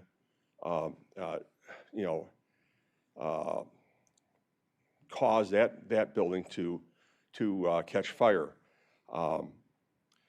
The town of Richmond is served by the New Richmond Fire Department, which is a volunteer fire department. It will take them 30 minutes to get to that property. And I know that because I had a fire in my home. I had a kitchen fire in my home, and it took them 35 minutes to get to my house. By the time I got there, I was able to extinguish the fire, put a fan in the windows, and actually start to evacuate the smoke before they even arrived. So, the concern is, and the normal standard is, if you have a fire doubles every minute. So if you have a small fire within 30 minutes, it's going to, it potentially could consume the entire house or the entire, kitchen. Yes, they have in their ventilation system, they do have a fire protection system, but that's only pointing down at the stove that they're cooking off of. If it's anywhere else in the system, you're going to potentially have a fire that could be out of control. So those are pretty much my concerns and my issues. And again, I don't believe that this commercial kitchen belongs in a residential neighborhood for the sake of that neighborhood and the safety of the neighborhood. Thank you very much for listening to me. Thank you. Is there anyone else that wishes to speak on behalf or against this CUP? Who do I give this to?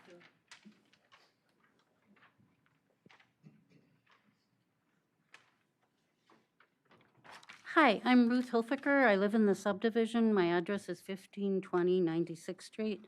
Live just around the corner from where this commercial business is proposed. I think that this business will be a nuisance in our community. We have 64 lots in our subdivision. Plopping this right in the middle starts a business park, and it opens it up for the precedence of having other businesses.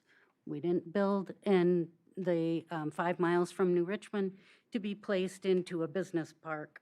So let's not consider that. It would be impossible to set limits that will be compatible with our subdivision. It needs a no vote. I also happen to be a soil scientist and a conservation planner as a subcontractor with the Natural Resource Conservation Service. If you look behind their lot, you saw in the picture, it's an extremely steep slope. The holding tank is going to be close to the road, yes, but if you have an overflow from that holding tank without any containment around it, that overflow will go down into a conservation easement. He called it Jason called it a natural area. It's more than a natural area. It's a 14-acre conservation easement that you as a county hold in cooperation with our HOA. It's immediately adjacent to that. We talked about, so it's right next to an environmentally sensitive area. That's been a consideration in a number of your other oppositions and the examples of cases that Jason gave.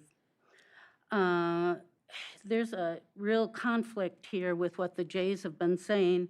They said right in Jason's statement that most of the catering events are held on, will be held on weekends. So, but yet they're stating that their hours of operation are going to be during the week. I've worked as a marketing advisor to various farmers who are putting in farm markets and on-farm businesses like this.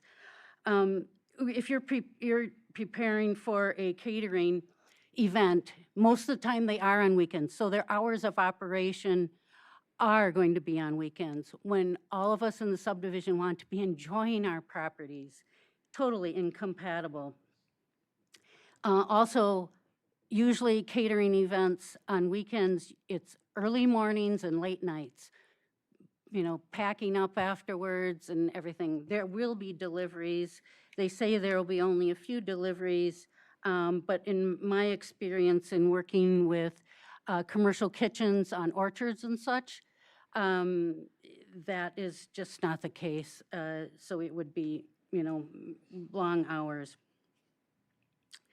You talked in other cases about outdoor lighting.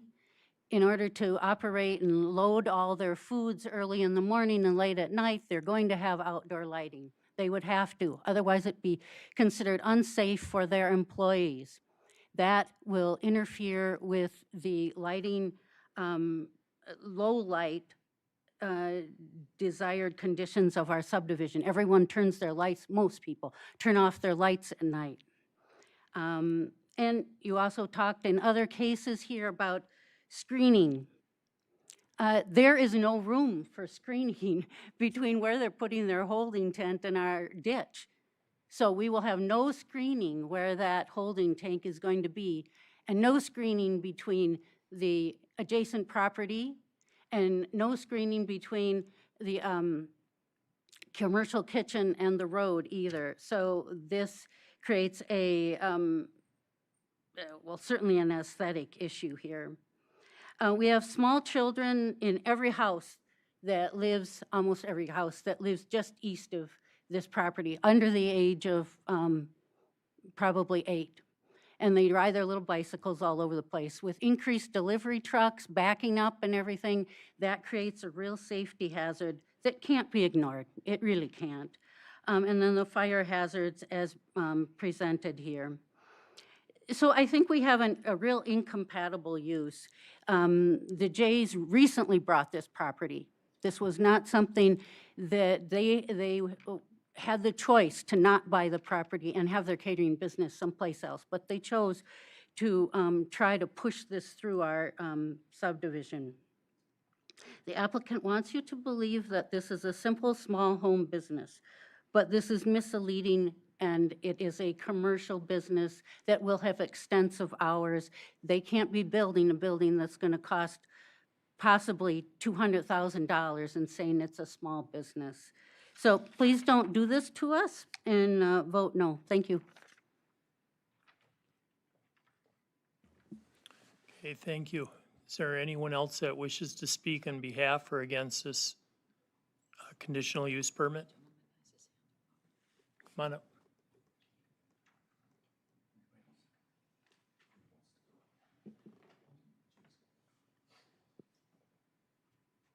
Hello, I'm Jason J. I'm the applicant. My wife is actually more of the business owner.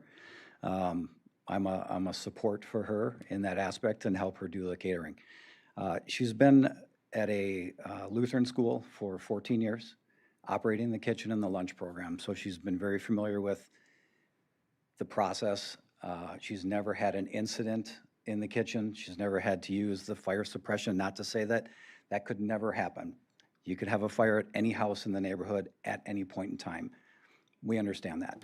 We're doing the planning of it according to all of the safety guidelines. So we're having the proper suppression system. The only reason we have to have that is because of the permitting to be able to have her license in Wisconsin. Currently, she's licensed in Minnesota. That's why we're operating out of that. The building itself is not completely kitchen. 30 by 15 of this is a garage. 10 by 10 on the corner is a storage. So we're looking at about 350 square feet of this building that will be designed specifically with the stainless steel tables, the proper hood. You know, you got a fridge, you got a freezer, you have a stove, and that's about the extent of it. The hours of operation, yes, are varying based on when the events are. So approximately 30 events a year equals a little over 2 a month. The amount of time it takes to prep can take several hours during the day. Hours of operation can be 9 to 5. We're willing to work with 9 to 5. We do not want to disrupt the neighborhood. The ventilation system, decibel-wise, maxes out at about 73 decibels, which is a high wind day. So if anybody's been outside lately, that's about as noisy as it's going to be, and it's going to be very intermittent. You're talking maybe 2 to 3 hours prior to the actual event days. Now, yes, typically event days are on a Saturday, in which case there is really no prep. There really is no cooking. There's some warming up of some food, there's packaging. All will happen in the garage because there will be a door from the kitchen into the garage. There'll be no excess lighting because we're in an HOA. We have to abide by all the covenants, which we are. We have to have the building set to a certain guideline as far as the looks of the building, has to match the house. We're talking about screening. Yes, we can put some vegetation, things in front of the septic tanks. There's been concern of people saying that, well, you're gonna see the septic tanks. There's other parcels in the development that have septic tanks that you can see as you drive up. They're maybe set back a little bit farther, but you can see them. The deliveries, we've agreed that there will be no deliveries. If on some event of some sort that we have a car breakdown, we have something, you can't go pick up groceries, you can't do something, will we have to contact someone and have something delivered? Maybe. We're really trying not to do that. We don't want to impact anything. So deliveries, pickups, everything is handled basically as your day-to-day operation of you leaving your house, coming home. No extra trucks. There's no parking outside, which is part of the covenants. You can't put a commercial vehicle outside. So we're really paying attention to the covenants. We're really paying attention to the neighborhood. The noise level, again, intermittent, very intermittent. We might have an event on a Saturday. We might not have an event for another 2 weeks. There isn't going to be a lot to do in that kitchen. Now, will we use the garage? Will we use the storage area? Possibly, but that's just a garage and a storage area. So, but cooking hours, 9 to 5, again, it's just going to be based off of when we're doing events, very intermittent, very small. Again, no employees. There's no on-site events. We don't have customers coming and going. We don't have the delivery trucks coming and going. Based off of a lot of investigation we were doing as far as the type of dishwashing, things like that, water usage will average a pump out of that system estimated 2 to maybe 4 times a year. So that's very intermittent. It will be scheduled. There's an alarm on the tank that's inside it's wired underneath and it's inside the building. So even if you were getting close, that light would go off. It would alert you that you're getting a little full on the holding tank. Time to call the guy, get him out. We're really trying to be very conscious about this, just to follow the proper safety guidelines. We're following all the rules of the HOA as far as not being a nuisance because of the traffic. We don't want to have increased traffic. And to be honest, the majority of the traffic that comes through are people from the other side of the HOA that go across our side versus the 2 exits that are on the other side of the HOA. So there is traffic, but it's no normal traffic than the buses every day, the garbage truck that come by twice a day, UPS, FedEx, all the standard trucks that come by, and we're not having any of that. We really want to kind of comply by as many HOA guidelines and also the way the building looks. And it's like I said, it's not a very big kitchen. We had to design it very small, but everything is usable, and it gets her license over here. It makes it very convenient to do the event. So with that consideration, I just hope that we can move forward with this. Thank you. Thank you. Is there anyone else that, come on up, state your name and address, please. I am Freddie Coulter. I am at 1539 97th Street. I'm the adjacent property to the Jays. I don't wish any ill will on you. I have met you. I like my neighbors. And when I first met them, I knew that, there was a chance then that they wanted this business, but I didn't, at the time, realize the extent that they would be putting water lines to it, because in our HOA covenants alone, I've lived at the residence for 10 years in 2016, and we left our second home to be in an HOA so that our real estate comps and all that would be protected with an HOA instead of having a business or a auto salvage or something moving in next to us. So with this being right next to me, it no longer complies with our covenants for outbuilding because the fact that it would be a commercial kitchen instead of a storage building that we all built that have them, and we have complied with the HOA that way. So that's one of the issues I have. The other is the holding tank. If that becomes a mound system where we live, everything out there is sand and it perks conventional. So how would they berm this system if it no longer becomes a holding tank where it needs a drain field to it? So that's another issue. Another is what Mr. Nortz talked about the fire. My gas line and power are all on that corner of my building next to where the proposed building would go. So that to me is another flag that draws attention. And when we first went out there to buy this land, we applied for a variance. At the time it was 100 feet, and we applied to have the county change it to 50 feet. So we didn't make that in time. So if we wouldn't applied for that and they would have kept it to 100, we wouldn't be having this discussion. It never would have been in a building in the front of the property. It would have to be in the back. And by then it would have to go over the hill, and that wouldn't work with the grade. So I think that's a few of the things that I have an issue with. I know the people that are here opposing it, like us, want to keep our HOA solvent and have them as a board of directors do what we elected them to do. And I know now, after coming to several of these meetings with the Richmond Town Hall and this government building is that I know you guys have the final say, but it's gonna be our governing body that's gonna be the one they're gonna have to answer to.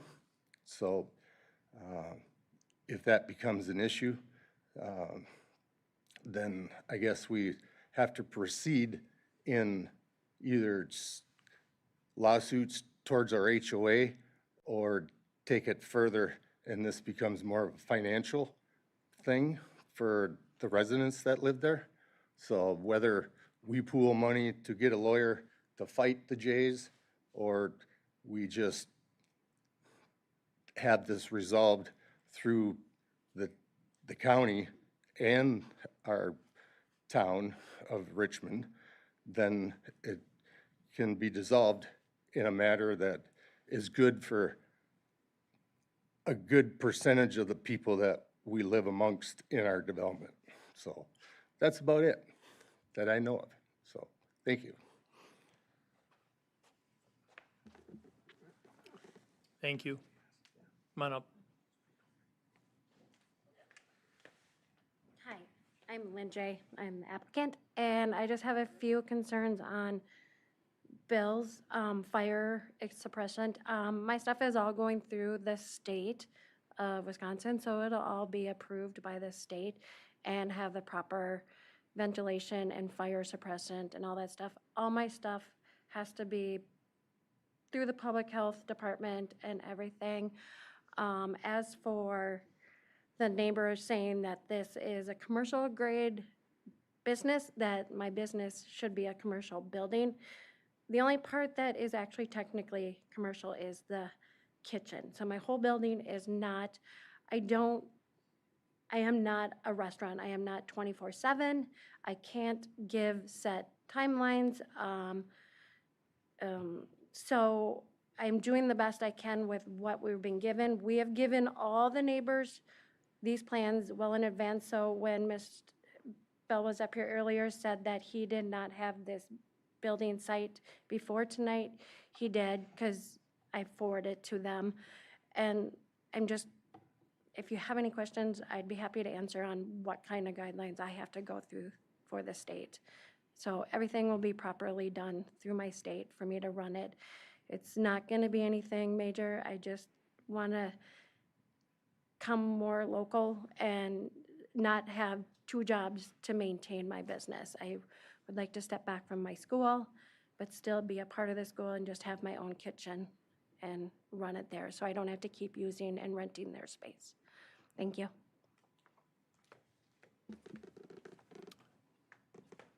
Thank you. There was one other. Yeah, Mr. Chair, there's been several comments about the building plan, so I thought I would just pull that up here quick. So here's the floor plan of the building, just to make sure everybody's aware. So that's all I've got. Thank you. There was one other hand rose. I just previously commented, I'd just like to make a note that we have a whole group of people here, and that should be noted, and that we did submit, a group of us, the petition. I don't know if you've gotten that Yes. or not. Okay, I appreciate that. And one of our concerns, I guess, with all this that they're saying is nothing's written, nothing's quantified. There aren't, there's no limits put in all this conditional use permit that they're applying for. And that really concerns us. They're saying they're only gonna operate during certain hours and all that, and they're not gonna operate on weekends, and it's only gonna be a little bit here and there. But a lot of that's not listed anywhere. And so we don't know what they're really going to do and who's gonna enforce that. You, our town isn't going to. So nobody's here. Once those, if it was to pass and you put limits on it, nobody's going to enforce that unless we take them to court. And our HOA only has $700 in it or something. That's for maintaining the paths in our conservation easement. Can I reply to that? Sure. We stated earlier, number of events, amount, I mean, I don't know how many more limits that she wants me to keep presenting after this fourth meeting now, through the town boards and here, I've given how many I do. I can tell you that I work Monday, Tuesday, Thursday, Friday, Wednesday I'm taking care of my parents, and Saturdays we may have a wedding. We prep, I mean, I don't know how many more limits you want me to spell out that we have in all of our plans. So I'm happy and I'm open to any limits that you want to set and see if I can work within those guidelines. I'm not opposed to them, but I don't know what more she keeps wanting me to bring. I've told you kind of how my business runs, how it's part-time, and what I can produce right now for evidence. So, thank you.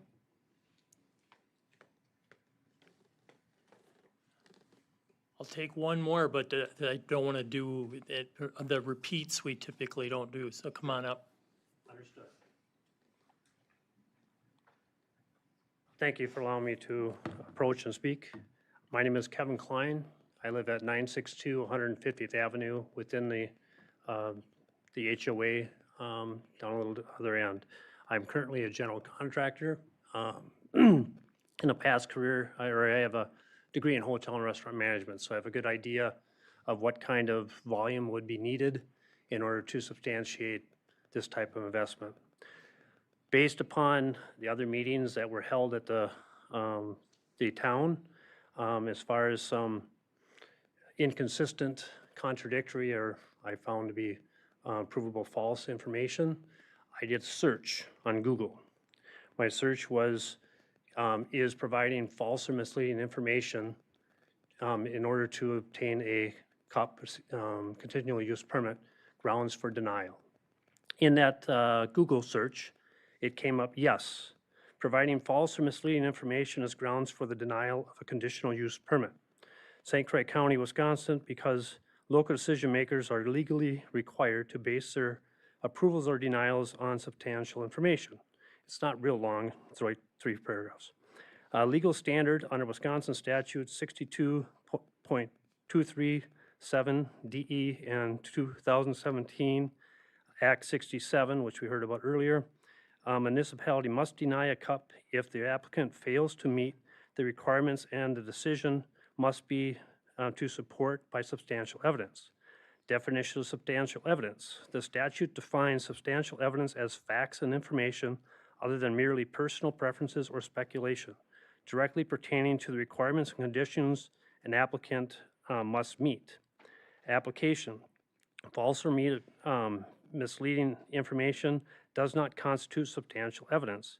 Consequently, if an applicant provides such information, they fail to meet the burden of proof required to demonstrate that the permit standards are satisfied, giving the St. Croix County Board of Adjustment, which reviews CUP requests, grounds to deny the permit. I don't know exactly how we got the meeting here today, which is prior to the final meeting within the board. Initially, they were going to have requirements met to them by the 12th, and then there would be another meeting to decide whether they would either approve or deny, their recommendation to the county. So we were surprised that this meeting was today. So I don't know exactly how that happened.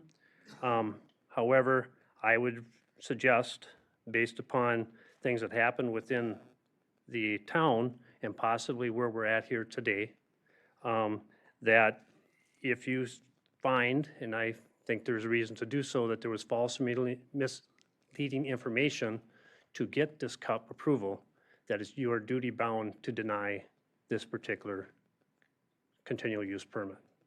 And I think there is grounds for that, based on false or misleading information. Thank you. Thank you. Is there anyone else that has not spoke that wishes to speak on behalf or against this conditional use permit? Is that a wave? Okay. All right, one last time, does anybody else wish to speak on behalf or against this conditional use permit? Okay, And at this point, we're going to close the public hearing and open business item number 4, which is a conditional use permit request for J in section 18 of the town of Richmond for a minor home occupation.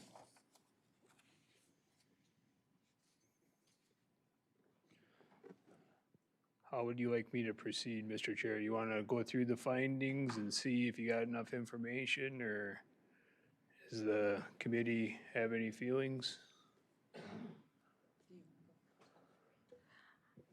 I feel it would be important to receive the recommendations from the Town Board of Richmond before proceeding, and perhaps delay this decision until that is made. Okay. Do we have anybody else want to? Go ahead, I'm sorry.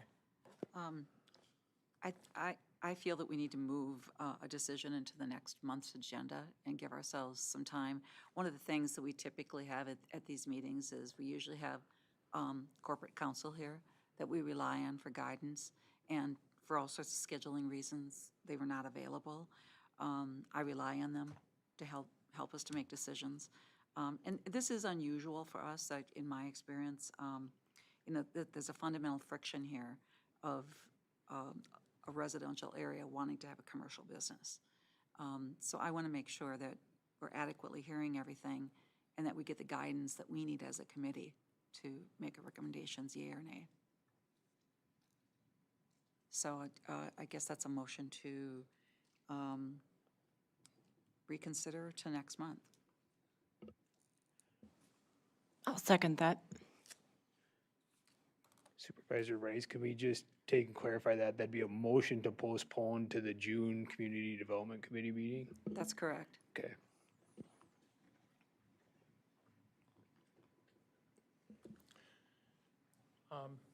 Before, well, we have a second. So discussion. First open it for none, okay. I think that's a good idea because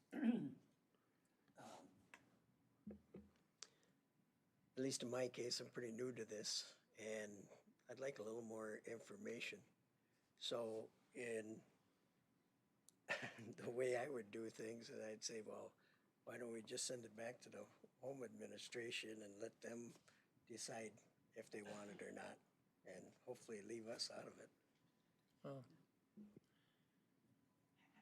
I think the concern I have with just setting it though for just next month is that giving enough time to get a response from Richmond and all the things that we need in order so that we can have the support for them or not? If we haven't received anything from them yet, I want to make sure that postponing it for that direct time is the proper way to go. Well, correct, and I think the committee has received a lot of information in the last few days here, and that some of it may be factual, some of it may not, so would there be any other information in that you would like to know in that? Because I agree that, we don't know if the town of Richmond's gonna be able to make up their mind at their next meeting either, and I think that might actually fall after the Community Development Committee meeting here. I'd have to double check that, but in other words, it might not be enough time to just delay it to the June Community Development. It might have to go to July before the town board comes out with their suggestions. Well, and our next month's meeting is actually earlier. So, yeah, to do it right, they just want to make sure that we stay on track, that they have the opportunity to do it so that we don't continue down a path of delaying it on, without having cause. Okay. And I would say that perhaps, just to be vague, that we would say it would enter the agenda upon the recommendations made from the town of Richmond. Like have Yes. just a caveat. So And with theirs, would the town then be responsible for, I know that typically as part of the base language for an approval, that you are requiring all the permitting from all the different entities, but I think we've had a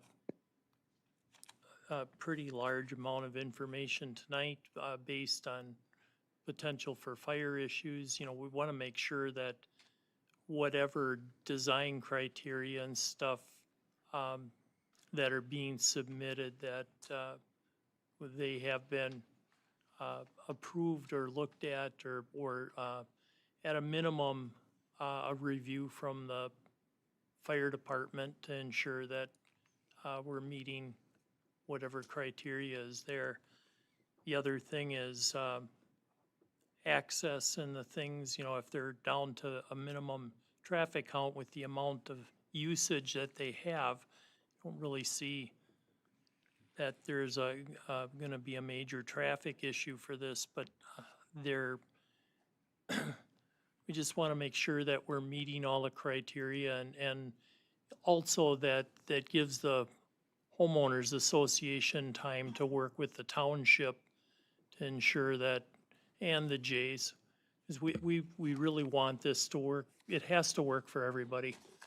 So to make this happen, we want to make sure there's enough time in there.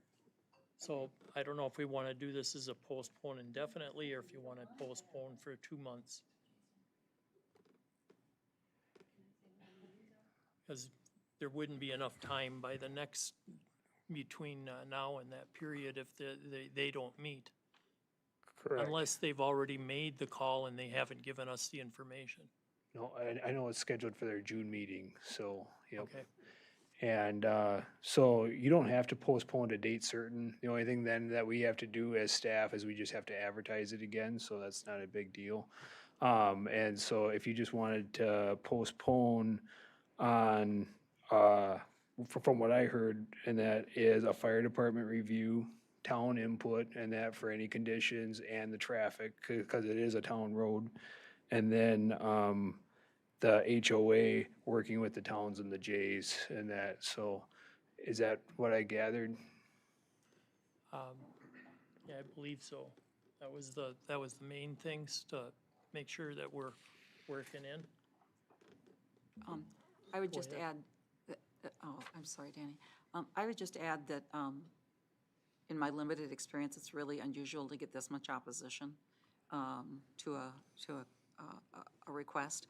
I don't know if it's our custom to share what we've received with the applicant, but I think it could inform them of you know, how their neighbors are feeling about having this equipment next to them. Sure. Yeah, all the comments that we received, and that they're all public information, so we can definitely share them, so. Did you have something?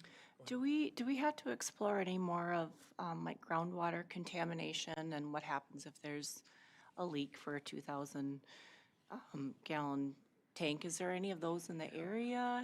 What's And that, believe it or not, holding tanks underneath the state code only need to be 10 feet away from a navigable water. So we could actually be placing a holding tank 10 feet from the Willow River. And to add to that, generally speaking, in that holding tanks are used in poor soils or areas that have high groundwater. And the pressure of the water actually in the ground is usually at a higher pressure than the pressure in the tank. And so if there was a crack to develop, and that now I'm just saying generally, and that typically people that have holding tanks find out because they end up pumping their tank a lot more because the water actually pushes into the tank instead of the tank leaking out. So it's kind of backwards of what you would think, but I would say probably 90% of the time it's going to be going into the tank, not going out. So. Thank you.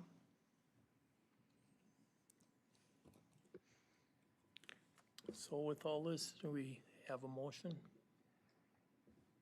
I think you need to. Oh, you did, I'm sorry. Yeah, okay. think you might want to vote on the original motion and that, and probably kill that one and then do it till you get the extra information, so. So we can add the amendments. Julie, did you record the text of the motion?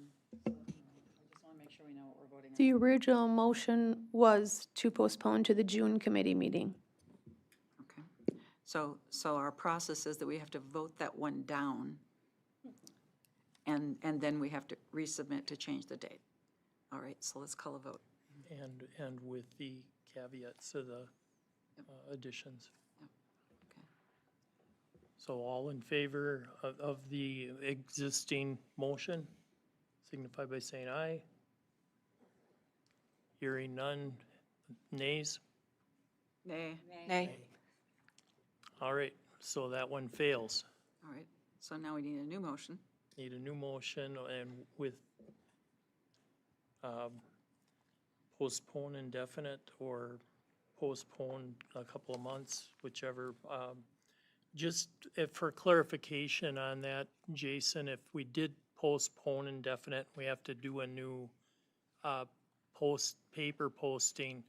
That does not come at any additional cost to the Jays. Correct. So we want to make sure that this is all on so you don't have to deal with that part of it. All right, so going to entertain a motion then. Move that we reconsider this application until such time that we receive back information from the town of Richmond, including assessment from the fire department, and what was the other one? And from the HOA relative to this The application. township. And the township. Yep. Yep. I second the motion. So we have a motion and a second. Do we have any discussion?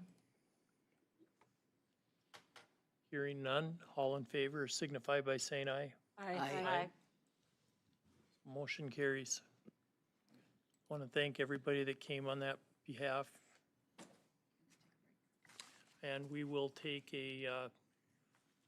about a, see, 7:22. We'll be reconvene at 7:30.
And currently, what we'd like to do is appreciate everybody that's been waiting for doing their public comment section, and we're gonna start that off right now with all the public comment. Like to start first with Janet Sapurik. I'm sorry? She left. Oh, she left? Okay.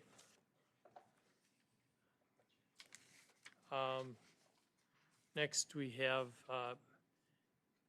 Everett Bud Fawkes speaking about both Lake Malibu drawdown and the data center moratorium.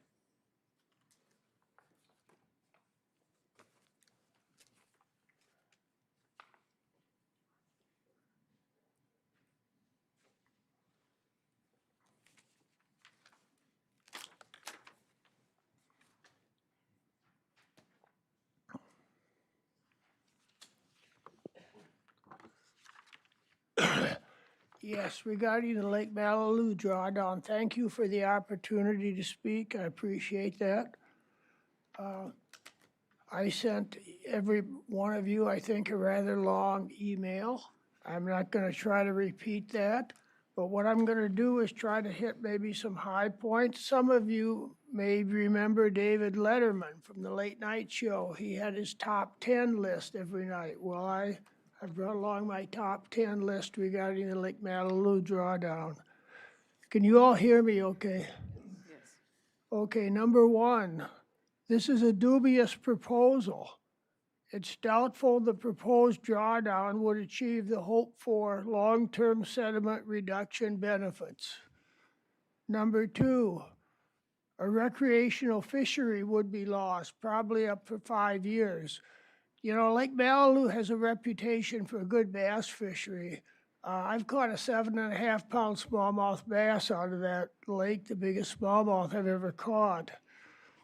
Number three, thousands of pounds of phosphorus would be flushed into Lake St. Croix, and possibly also some of the arsenic that's been sprayed in that lake.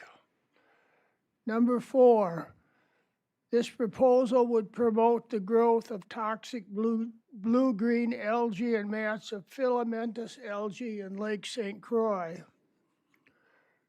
Number five, more beaches would be closed for longer periods of time with the blue-green algae blooms. Number six, this would undermine the investments in Lakefront Park and Hudson's reputation as a destination for a clean river experience. Number seven, this proposal would violate Wisconsin's public trust doctrine that specifies water, fish, and wildlife are owned collectively by the citizens, and these resources must be managed for their protection and for the benefit of all citizens. Number eight, this proposal shows a disregard for the ecological health of a federally designated wild and scenic river and for the economic importance of a clean St. Croix River.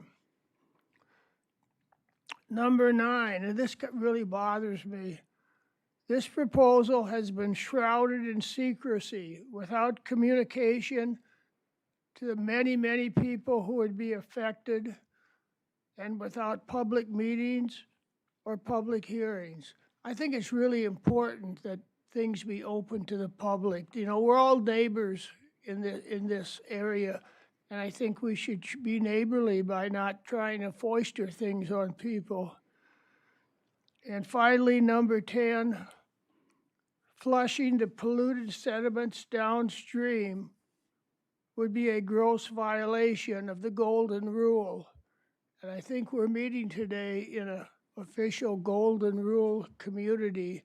I don't think we should be sending pollution downstream. Thank you. Thank you.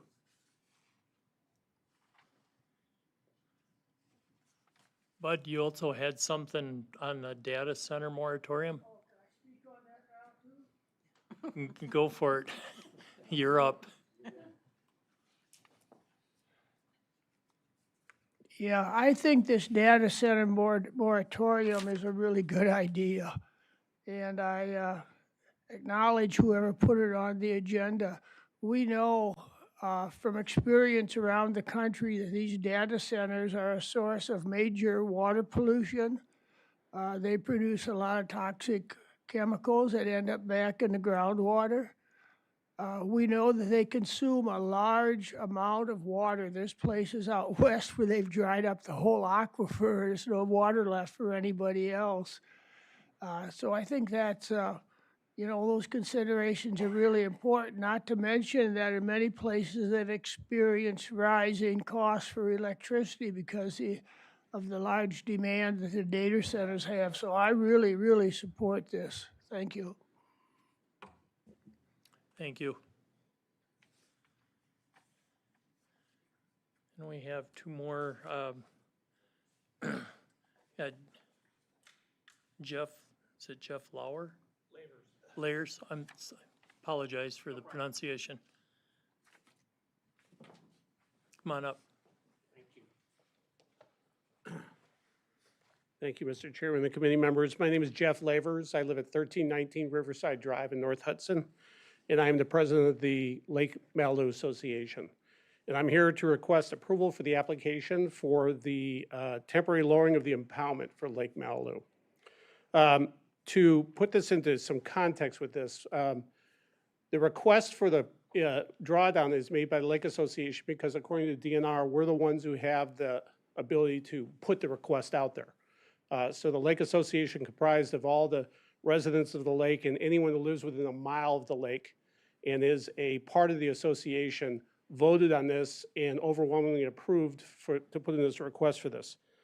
This started in 2015 with the breach of the Little Falls Little Falls Lake Dam in Willow River State Park, where the DNR, in an effort to repair, replace, or somehow fix that dam, actually breached it and it had a major purge dump that hit right into Lake Malibu. As a subsequent result, we had hundreds of thousands of pounds of sediment and other aspects coming into the lake. Since it's then dammed at the St. Croix, it has been in the lake.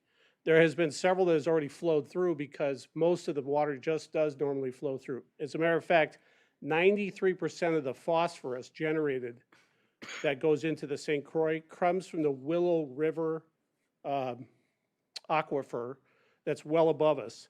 The only other 2% or less than 2% comes out of the actual lake itself. So the phosphorus that's coming down is coming from the Willow River aquifer, going through the lake into the St. Croix. The lake itself, Lake Malibu, is not holding phosphorus. We know this because as part of the drawdown, we had an engineering firm we hired do core samples all across the lake to discover what's actually in the lake. And we found that the sediment levels that we pulled from those core samples contain normal levels of phosphorus you'd see with this, not anything high. This is post-breach, and no more than you'd expect to see otherwise. So the concerns of phosphorus going down from the core samples we discovered is you actually won't see any more phosphorus than you'd normally see flowing through the river anyway within this. And we'll get to what the proposal is for this. Since the breach, though, Lake Malibu has become an advanced stage of eutrophic state of a lake. Eutrophic state is a very challenging aspect for a lake. It happens many times in very shallow lakes, of which Lake Malibu now is. And with all the suspended sediment and other aspects we have within the lake, we have even more challenging areas, especially along some of the fringe areas along the lakeshore. That has caused a depletion because of the nutrient richness of that shallow lake of oxygen, which is significantly impacting fisheries. And I appreciate what the gentleman before me was saying about this too, because I live in the lake, I fish all the time. I have a great many friends who fish in the lake. The lake is terrible right now for fishing unless you want to catch carp. And we have a lot of carp because carp love low oxygen lakes. Bass do not like low oxygen lakes. Our bass population is down significantly. Our carp population is up dramatically. So much so the Lake Association contracted a firm to try to remove carp on the request of the DNR, because the DNR has stated to us and publicly, carp are very dangerous in a lake and actually cause a lot of harm in a lake. We have estimated over 8,000 carp in that lake. And it's really hard because they eat the fry of the bass and they cause a lot of tribulation in the water, which leads to further uptick of phosphorus coming from the lake, lower oxygen levels. That subsequently causes a lot of grasses, low yield grasses that are coming up from the bottom of the lake, which also add to now a depth issue. There are a large part of the lakes. This is a public lake. This is not a private lake. It's a public lake, public boat ramp. A lot of people fish it. A lot of people recreate. A lot of people boat on it. There are large parts of this lake now are unnavigable because of the depth, loss of depth, and the grasses are in there. So at the request we had with the DNR and working with the state of Wisconsin, we secured a grant from the state to look at some ways to mitigate this. One of those that was approved by the state and was given us grant money was the potential for dredging. And so they said, let's try to take that out of there. As we worked with the DNR and other entities and engineering firms, we discovered dredging actually is not feasible for two reasons. Wet dredging, which you would take it out in a wet state, you'd have to pump it someplace else. Many times they create an island, if you will, of this material, or they move it onshore. The DNR, because of the formation of our lake and the topography of the lake, is not going to allow us to create an island, an additional island there, because the water is still going to move around. And there's no place to put it offshore. Dry dredging would be the other area, which you would do a drawdown and you would basically bulldoze it out. There's no place to push the dirt. There isn't the road capacity to handle hundreds of dump trucks that would have to come in and out to take it. So what we quickly learned is dredging is not feasible for what we want to have. So in conjunction with working at the DNR, we discovered by their request and their suggestion, you should consider a drawdown. So we took it upon ourselves as an association to approve an application process, which we are presenting to you, from the request from the DNR to do a drawdown. The drawdown, hopefully then, by taking it down 7.5 feet, 5 inches a day, no more, so you really minimize the flow that's happening within that. By the way, this lake puts out many times more than 5 inches a day into the St. Croix. So it's really at a very controlled level. It takes it down 7.5 feet, and then you allow it to stay over that way from September to May, early May or late April. The reason you start in September is the DNR requires all lakes to be done in that time frame. It minimizes impact on wildlife and fishery. It allows them times to migrate. Mussels and other vegetation and animals and wildlife have the chance to migrate before it starts to freeze. They get into the bodies of water that'll still be flowing through the lake and can reacclimate themselves. So it's a very minimal impact according to the DNR. In order to do this, the DNR has required us to put forth the application to the 4 municipalities that have actually jurisdiction over the lake. This being one of the 4, the village of North Hudson, the city of Hudson, and the town of Hudson being the other 3. The application process allows the DNR to begin the public comment section. So what the DNR will do is then go out and ask for public comment. We were doing this last year as well. We ran out of time because they have a 60-day notification period to allow for public comment. So this is the time for the public to make comments in terms of what happens with the drawdown, what are the concerns. The DNR takes that all into consideration before they ever approve then an actual drawdown. So what we're respectfully asking is for your approval for the application to allow us the process for the DNR to start the public notification and then the comments section that happens within this for the DNR to ultimately then decide whether or not there will be a drawdown. In order for that process, it's an interesting process. In order for that process to actually start, we have to have the 4 municipalities sign the application, submit it to the DNR, they can start the process. It is our understanding at any point if you wish to pull your application, it stops the process.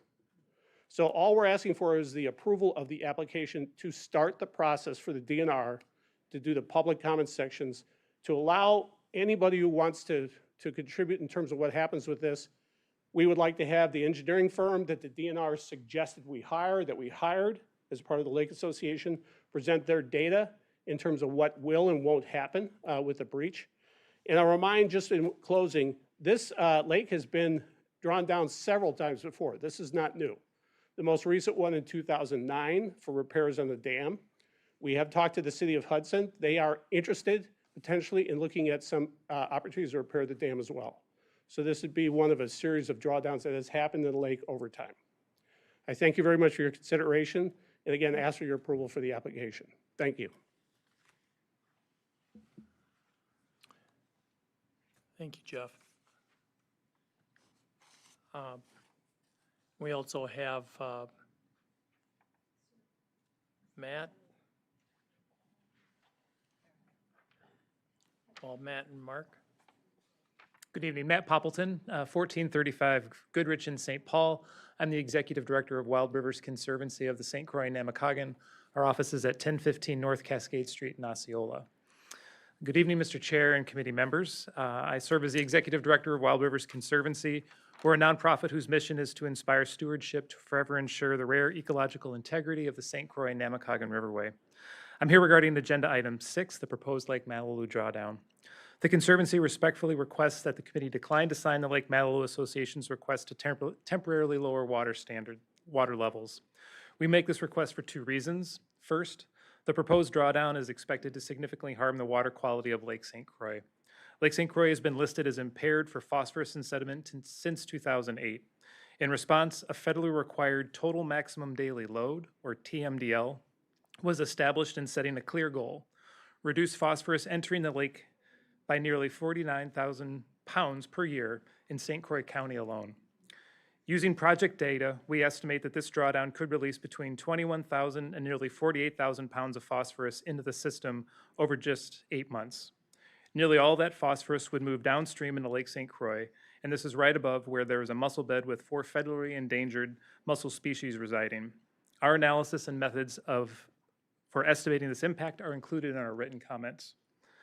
To put this into perspective, phosphorus is a limiting nutrient in Lake St. Croix. Every single pound can generate 300 to 500 pounds of algae. This means this project could trigger massive algal and cyanotic bacterial blooms. The consequences are real: degraded water quality, harmful toxins, low oxygen levels for fish, and direct harm to sensitive aquatic species, along with a threat to the ecological health and recreational value of Lake St. Croix. Second, this project would undermine years of investment and progress made right here in St. Croix County. Since 2013, the county and its partners have invested over $4.4 million in conservation practices to reduce phosphorus runoff. These efforts are now keeping more than 11,800 pounds of phosphorus out of the lake annually, nearly a quarter of the county's reduction goal. But the proposed drawdown risks reversing a significant portion of that process in a single season. In fact, based on the county's own investment, we estimate this release of phosphorus could effectively negate between $1.4 million and $3.3 million worth of conservation work. In other words, years of taxpayer, partner, and landowner investment could be wasted in less than 1 year. This is not just a technical issue, it's a question of stewardship, fiscal responsibility, and long-term vision for the St. Croix River. For these reasons, Wild Rivers Conservancy strongly urges the committee to decline this request. Thank you for your time and commitment to protecting the St. Croix watershed.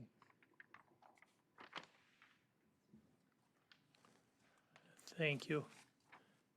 And Mark, did you want? You said everything I wanted to say, thanks. Just wanted to give you the opportunity. Okay, thank you. Is there anybody else that wishes to speak during the public?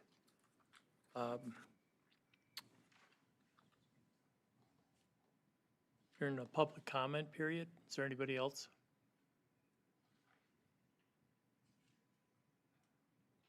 Anyone else for public comment? And we'll close public comment and move on to general business item number 5.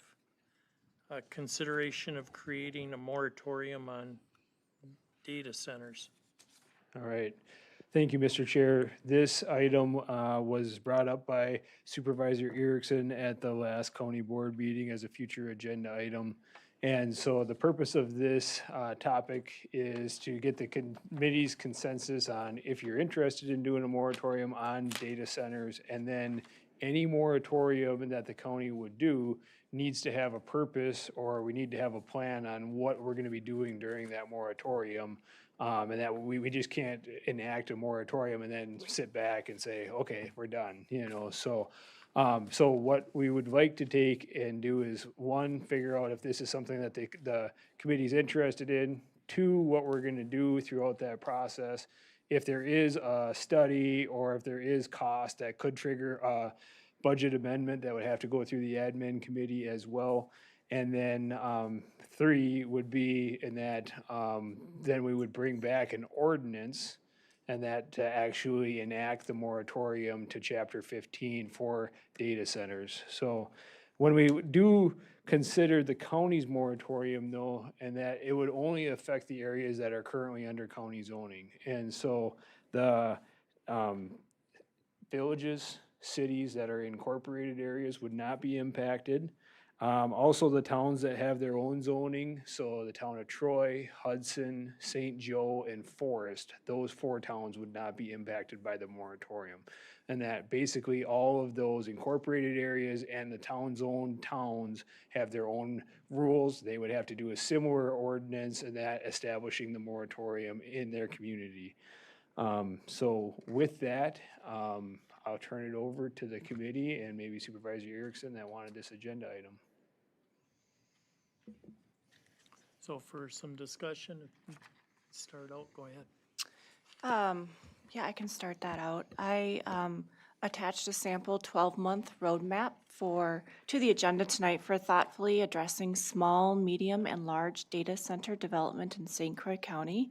I have small and medium data center mentioned as well as large because of the Clarity Act, which is on its way to the Senate, which, if it passes Congress, could make the crypto industry surge with many small data centers like the one that approached Hammond Village.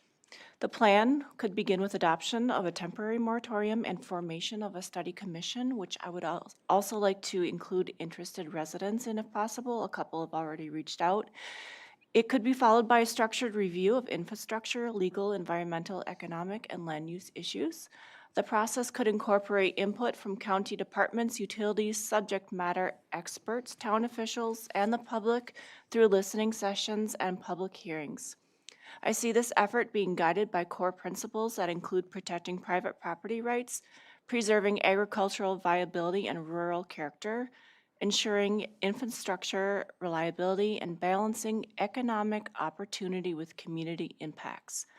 By the end of the process, I believe the county would have a transparent public record, technical analysis done, updated comprehensive plan guidance, permanent zoning standards, conditional use criteria, and strong environmental and infrastructure safeguards.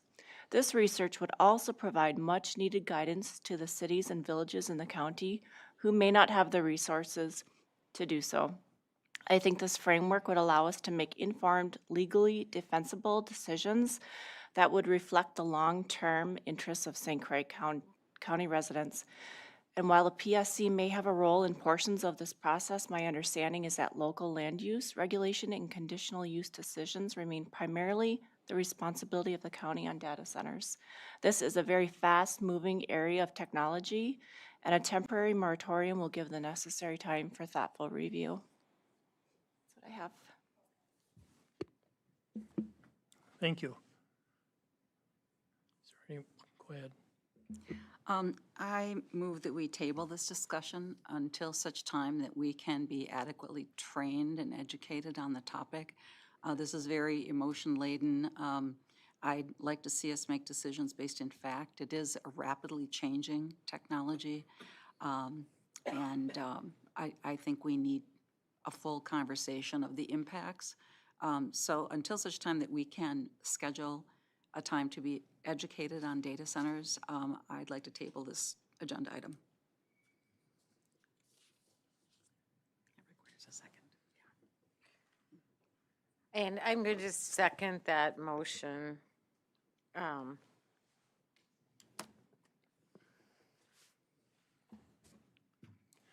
Okay, we have a motion and a second. We need further discussion. I guess I'd like to start out just, Jason, would you have the ability to try to at least put together an objective format for us for, you know, what the next meeting, or is that give you enough time to at least put, not looking for, you know, something really detailed, but we really need to have, you know, if the request is here to do this, so that we can make a sound decision on this? Would you be, is that enough time?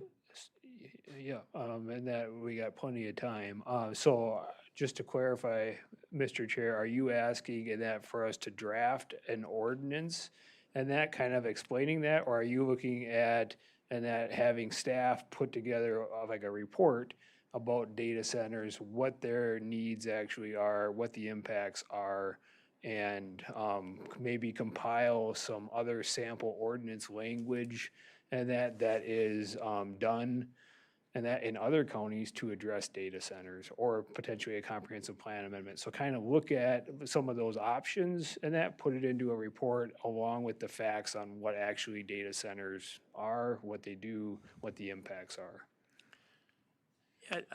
I don't know if we're ready to go completely into ordinance development yet, but Okay. having all the information so we can make a sound decision as far as learning about the data centers, where the technologies are, what things are going, the negative impacts that they could produce, so that we have some of the information so we can make a sound decision to do it. It seems to be probably in a good direction to go. I don't know. I'm not against this by any means, but on the other side, I just want to make sure we're gathering all the information so we make that a good, sound decision on it, and let them try to put forth the information that may help us do that. And it would enhance, if anything, what we're trying to do, if that's the direction you wanted to go. And I'm sorry to interrupt, but I also would like more input from corporate counsel Absolutely. on what, because she gave us some examples, just wondering what the analysis has been across the state in terms of what other counties have done. Okay. So I just think we need more information. Okay, so that's where I was kind of going to with like comparing other counties too and that to see. So you would like some other county comparisons and that, and then some factual information about the impacts. Yeah, and like, do they work? Okay.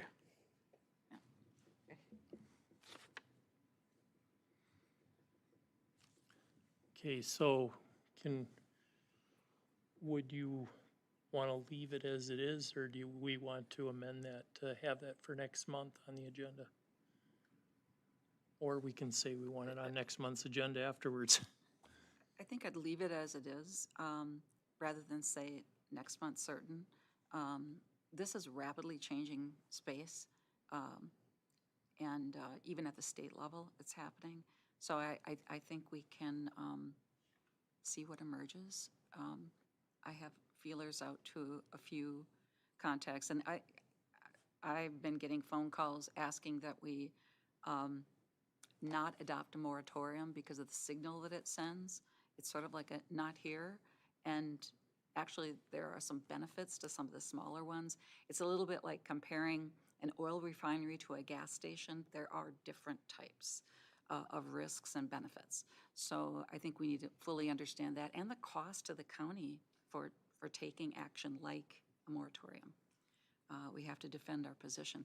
And I think it's important that this memo that we received from corporate counsel be attached to our minutes so that anyone watching this might see that there really are limitations on how much even an outright moratorium would govern the county, because we have so many that do their own zoning.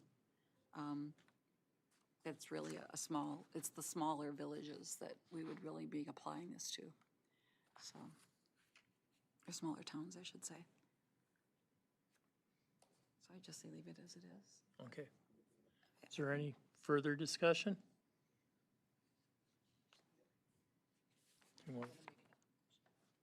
Okay.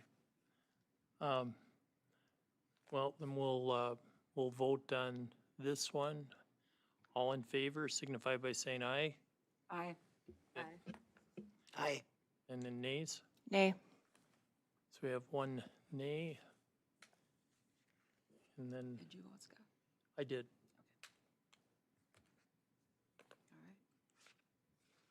All right. And you wanted to? Yes. Go ahead. Chair, I would like to make a motion that we have Jason and the team bring back the information we just discussed to next month's meeting. We should probably hold that to the future agenda items and that at the end of the meeting. So, yep. Because the motion that you made and that, Yeah, you can mention it down here. Okay. yep, Okay. just when we get to that item. Thank you.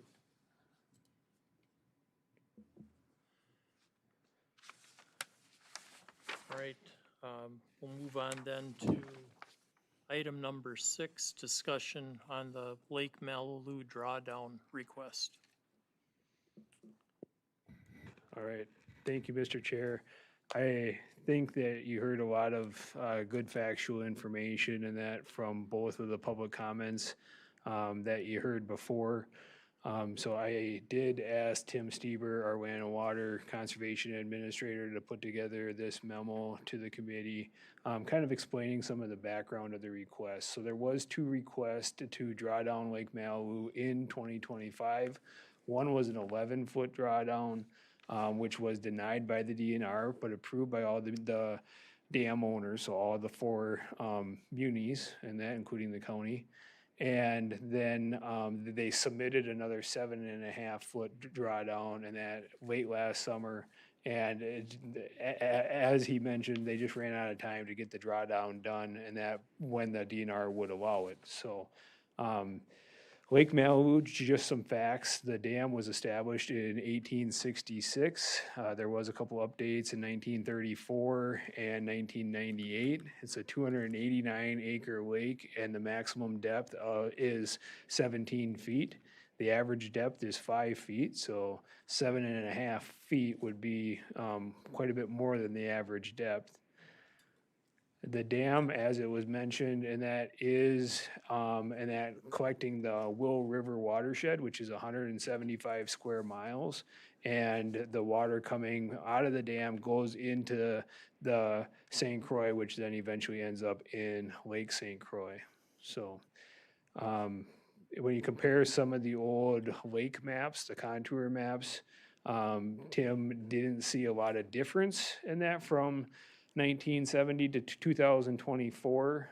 Some of the areas that Stantec tested were, 1 to 6 inches shallower, and a few other areas in that were about 2 feet or 24 inches shallower. The original dredging application was going to impact around 100 acres, and it was going to remove about 220,000 yards of sediment. Now that the drawdown proposal is brought forward and that we don't know and that how much area would actually be moved or how much material would actually be moved, but there is some estimates farther down here that I will get to. There is very extensive documentation on the DNR's website. There's about 124 documents already submitted. I will confess that I have not read all those documents myself either. But a lot of the 2026 application materials are not online. A lot of those probably become part of the application process further on when the public hearing and stuff comes about.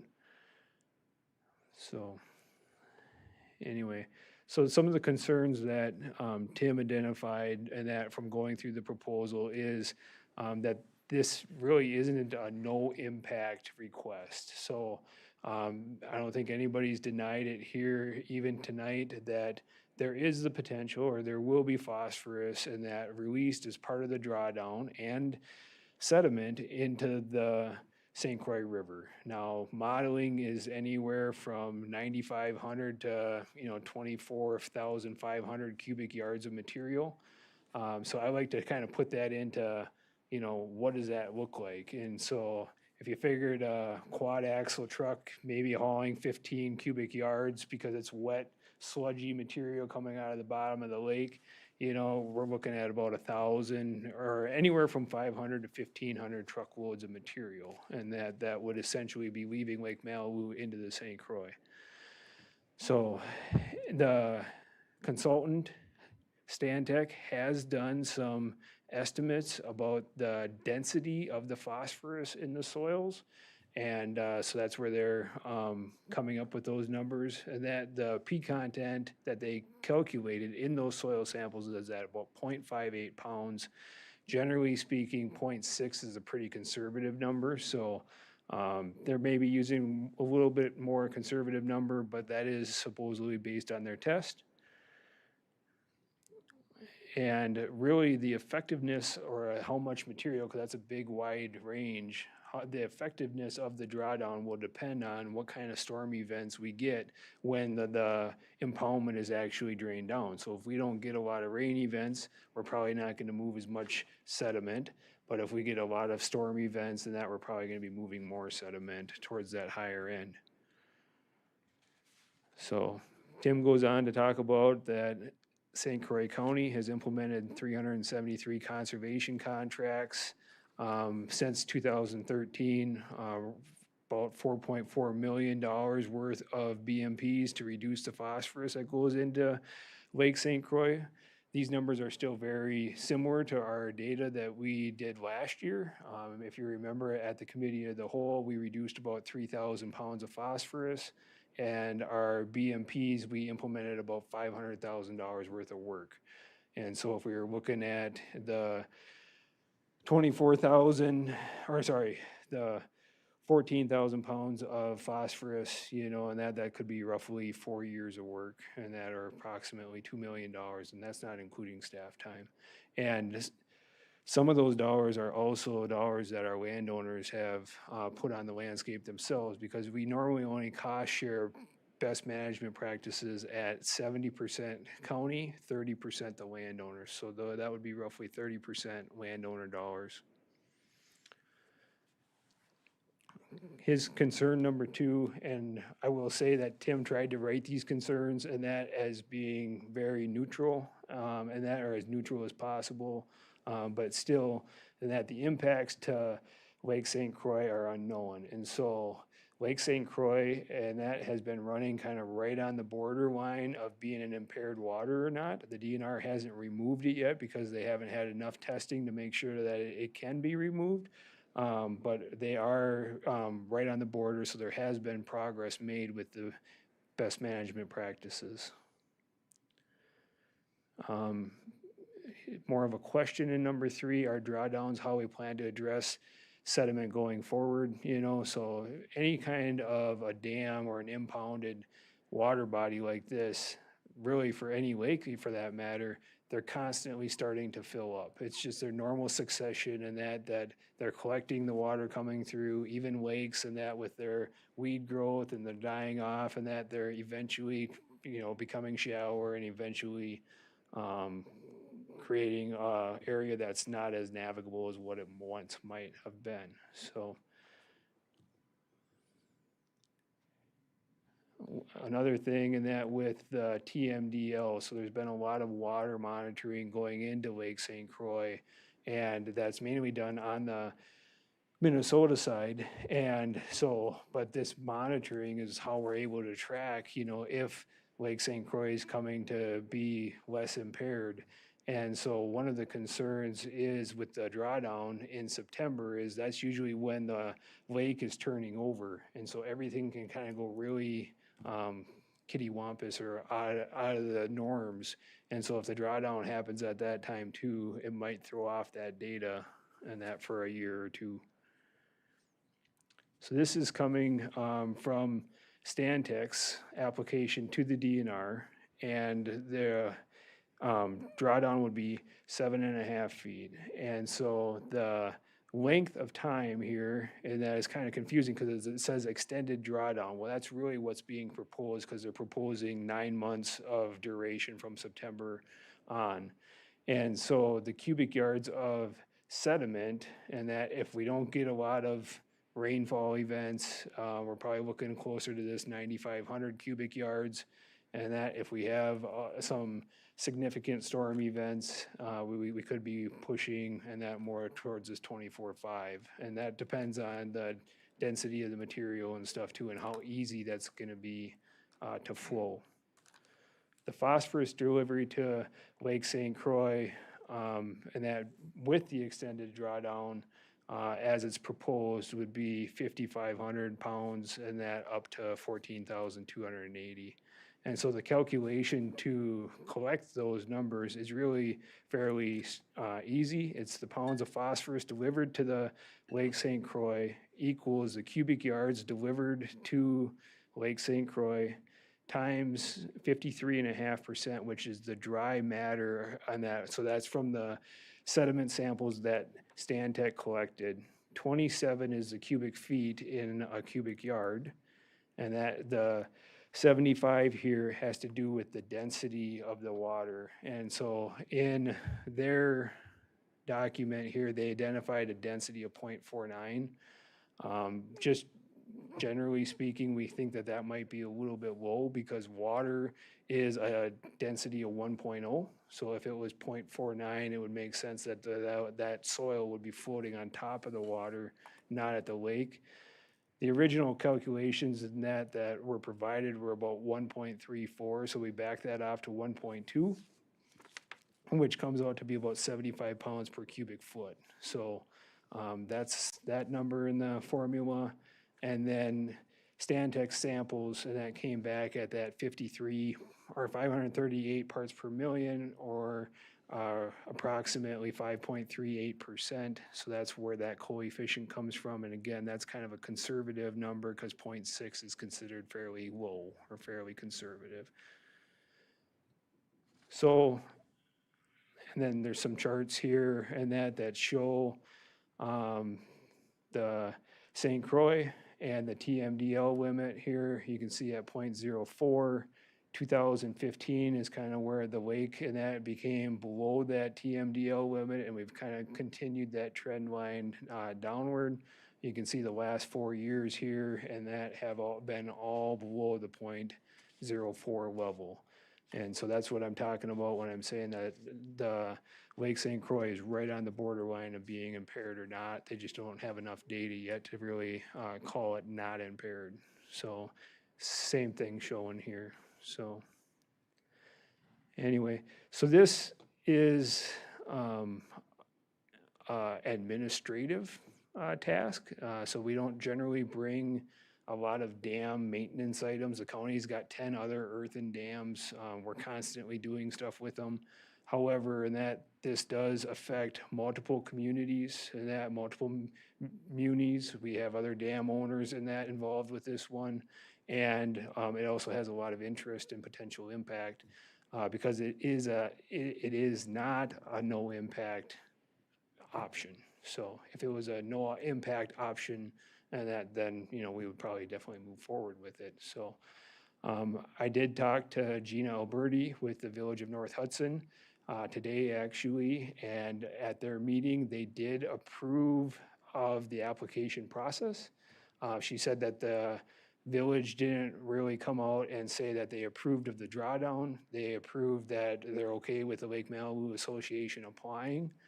The City of Hudson and that will be having a meeting on Monday night and that to talk about this and that, so they have not acted yet.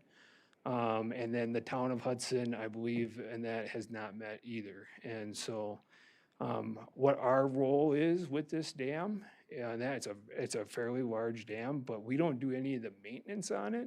The county is just a financial partner in that. So the city that does all the maintenance and management of the dam tells us, hey, we need to replace our equipment out there, and then we contribute accordingly. So the county's actually 50% owner of the dam, and the city is 20%, the village is 20%, and the town is 10%.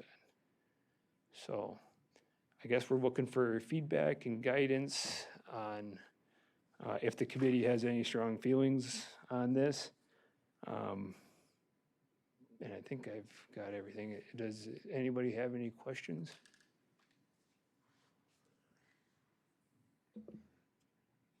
Questions? I'm not certain you're going to have the answer to this, but my understanding is Bud mentioned that there's or no, 4 different species of mussels, and my understanding is that they live on the Turn Bridge, which is directly in line with that, and that they might have to be moved if there was a drawdown. But it just seems that the St. Croix River is such a treasure that to even have any risk of damage, I just don't see that the proposed results are that convincing for the potential damage. So that would be my comment. So I'll be honest with you, and that I'm not a mussel expert, and there is a lot of endangered species. And from just dealing with our Glen Hills Dam, and we did a drawdown last year of only 4 inches, there was a lot of hurdles to jump, even for a 4-inch drawdown, because of the species that may be in fact impacted because of that. And so that's all part of that DNR review process, so. And I'm also concerned about the trumpeter swans. And we also do get the pelicans that come in on their migratory path. And I just feel like the drawdown is going to affect their feeding area during their winter stay here. There's just so many factors. It's just it's a watershed. It's not necessarily just a lake for recreation. And I guess in terms of recreation, if there's difficulties with parking, the moorings are a solution that they used at Lakefront Park for boats, and maybe there's different options for recreation.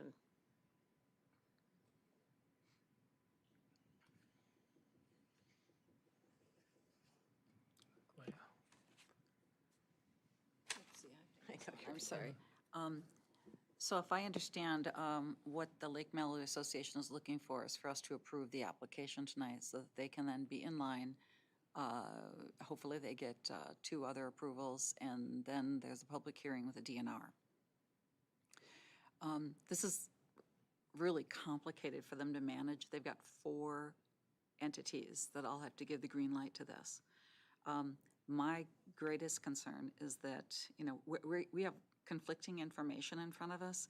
We're hearing from the Lake Mallory Association that it's not holding phosphorus, but we're hearing from other entities that they're concerned that this could be damaging to the St. Croix because of phosphorus. So none of us is an expert. My inclination is that this needs a more holistic approach. I'd like to see us, there are riverways and lakes that have been cleaned up by bringing multiple parties to a table. And I think it was alluded to in the, let me see, the memo from Matt Poppleton, where they talked about, through projects, the Dry Run Creek Farmer-Led Watershed Council. I mean, some of the problem that's happening at Lake Malibu is the upstream stuff. And we can potentially help with that because Willow River is impaired as well. So I'd like to see all of us at the table and say, we keep compounding this problem by approaching it with bits and pieces. It really needs a better approach. And I feel for them having to go to 4 entities hat in hand and say, please approve this, and to have to go through this painful process. We need a regional approach to say, we have an impaired river in the Willow. The St. Croix, at least on the DNR's list, is still impaired. The fact that Wisconsin hasn't been testing it should be an alarm bell for all of us. Like, why is the testing going on in Minnesota and not here? We should probably be doing it ourselves if we can't get the DNR to do it. We need to address this more holistically and say it may take years, but we need to address this and look at the county level, look at the local level for the Lake Malibu Association and get this cleaned up. So my inclination is to deny. I'd make a motion to deny the application, laying the groundwork for a future better solution. It's, Mr. Chair and Supervisor Rice, it's not actually an action item, and that it's more just to take and help staff and for you to give staff Okay. guidance on how you want us to proceed, so. Okay. Yeah, I just don't want to see us go backwards. And the county has spent a lot of money. You've said not including staff time. We've invested in staff too. Correct. Over the last several years. And, you know, if it were like monitoring the whole way during the drawdown and hitting a stop point if we saw phosphorus loading, that would be one thing. But this seems to be asking for us to move forward and then, I don't know what. It's a high risk. Yeah, so the DNR, and that for the others, and that they maybe didn't know, the DNR pulled their monitoring in 2023 with basically no notification to the county.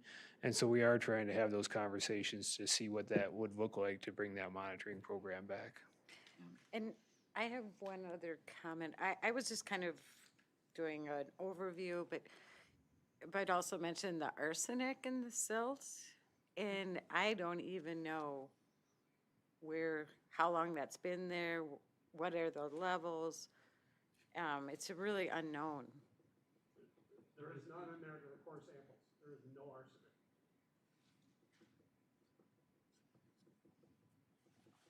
Yeah, that could be a matter of where you sample. All right, we can't have public comment here. We have to stop the public comment. Yeah.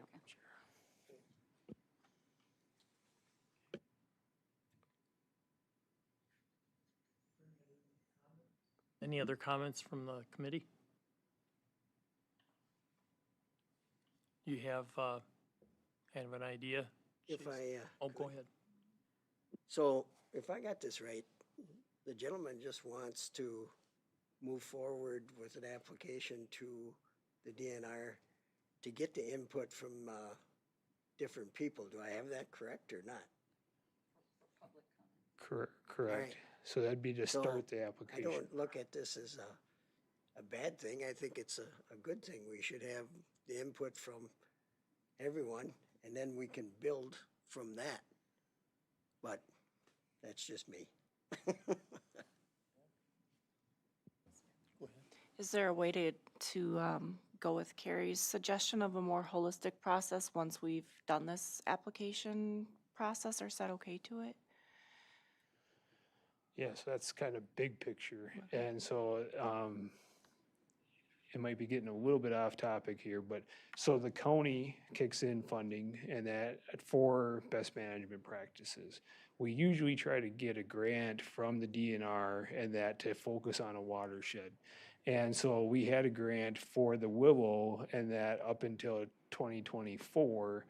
And with staff turnover and not enough landowners that wanted to participate in the BMP work, we ended up turning back quite a bit of money in that watershed. Last year and this year, we got a grant for the Kinney watershed area through the DNR. It was $525,000, and that was supposed to go through the end of 2027. Our staff have done a phenomenal job in that they've got a lot of connections with the landowners. We kind of changed our approach and had a kind of a big open house at the beginning and got a lot of landowners interested. And so we actually finished that grant a year early. So we'll be finishing that by the end of 2026. And then because we've still got so much interest in that watershed, we applied for another TMDL grant and that from the DNR for $540,000 and that to carry us and that from 27, 28, and 29. And so we're still hoping that we'll be awarded that grant. But something like that, you know, after we're done with that grant application, maybe then we could, you know, focus back more on the Willow. So. And to be honest with you, I really don't know if it was just a different approach this time and that we were able to get a lot more interest or if there just wasn't the landowners willing because it is private property. And so that is something that, believe it or not, we struggle is to get landowners that are willing to implement the practices on their property, even when we're cost sharing 70%, and that it's still difficult sometimes for them to come up with that 30% to actually want to do it. So. A lot of times it's not a funding shortage in that. The Kinney's kind of a unique one there, and that it's landowner participation.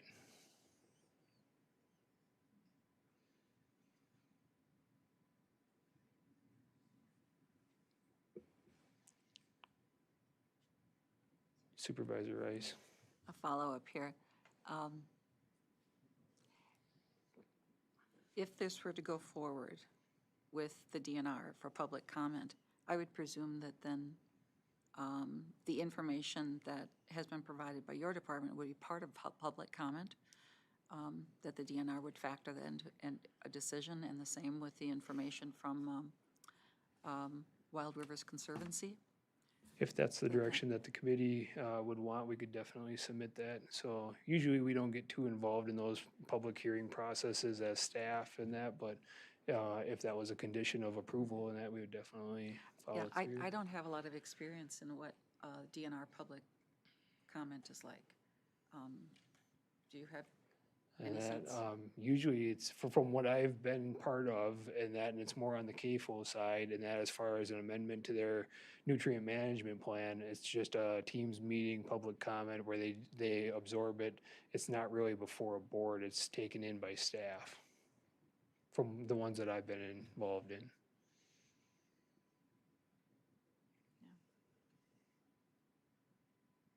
I still feel it's very high risk, and I would like to see us not move forward Okay. on it. Is that kind of the consensus of the committee? And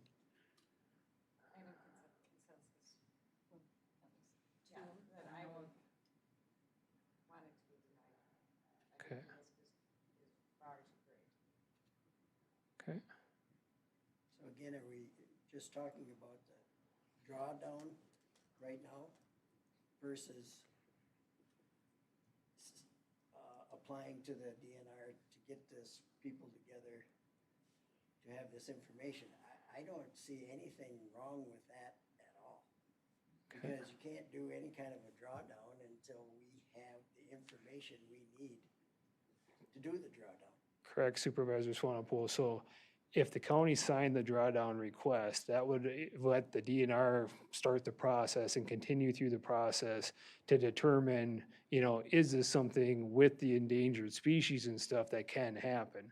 And so the DNR could say, sure, you got all the dam owners to sign off on it, we're still not approving it. And that's essentially what happened with the 11-foot drawdown. That was the first proposal, and that's where they came back to the 7.5. So something very similar to that could happen as well throughout the process. And I take it for granted that if we do absolutely nothing, we're gonna basically kill this lake? If we do nothing and that the drawdown request won't be able to get to the next step in that with the DNR, so it will not have a drawdown. Thank you.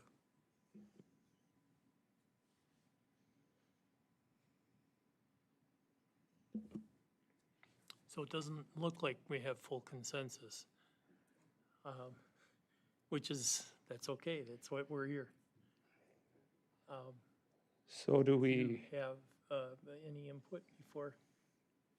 Just that I wish I knew a lot more. I mean, I'm just stepping into this and it's quite the project to research here. So, I mean, if there was a vote, I would probably abstain just because I just don't know enough right now. so Mr. Chair, kind of the way that I was gonna proceed, I guess, is I'd like to kind of see in that what the other, and that owners of the dam have. And so we still gotta hear from the town of Hudson. We still need to hear from the city of Hudson.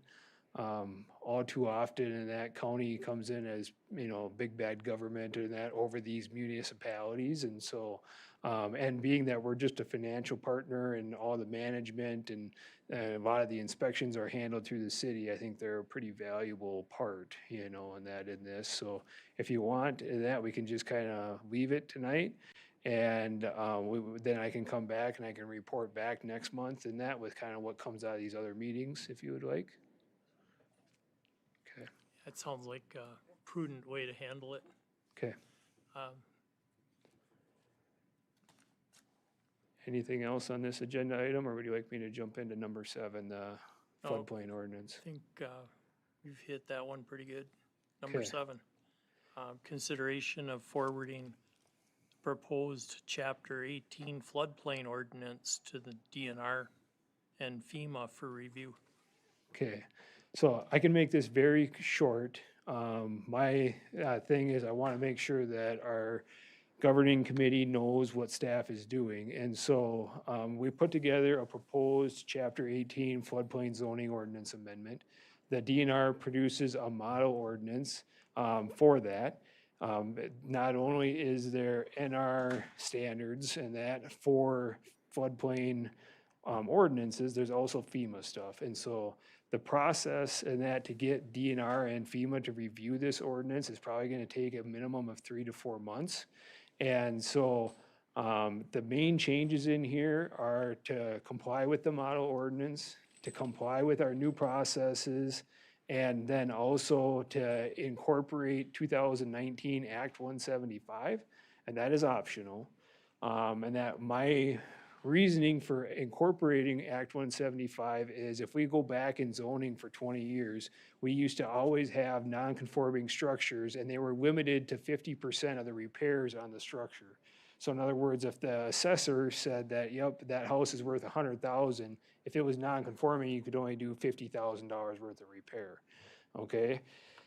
Those standards have been removed out of general zoning, they've been removed out of shoreline zoning, we no longer have any 50% thresholds. The actual floodplain ordinance is still the only ordinance that we have left that does. And they're very subjective, because if I do all the work myself, that $50,000 worth of material goes a long ways. If I'm buying material and paying labor, $50,000 doesn't go as far, or sorry, 50% doesn't go as far. And so the Act 175 gets rid of the 50% threshold for repairing non-conforming structures. However, it makes them put in flood-proofing measures, and that to take and align with the purpose and intent of the ordinance, which is reducing any property damage and reducing any risk to human life. And so that's where it seems like it still aligns very well that, hey, if they're gonna flood-proof it and they're gonna make it safe, generally as a community, that's what we want, because we're eliminating those risks. And so that's the biggest change in here. I don't know if the committee has any insight on that, but otherwise, this here is just so that you know, in case you hear from somebody throughout your travels, hey, the DNR is reviewing Chapter 18, at least you know. So, and it's getting fairly late tonight. And so I'd be more than happy to put this on a following agenda when we don't have as much to talk about, and I could go line by line with you.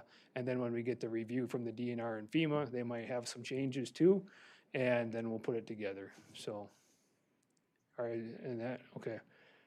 Are you okay with me sending it off then? Okay. Yeah, I believe so.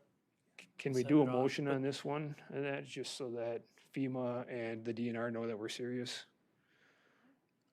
I entertain a motion.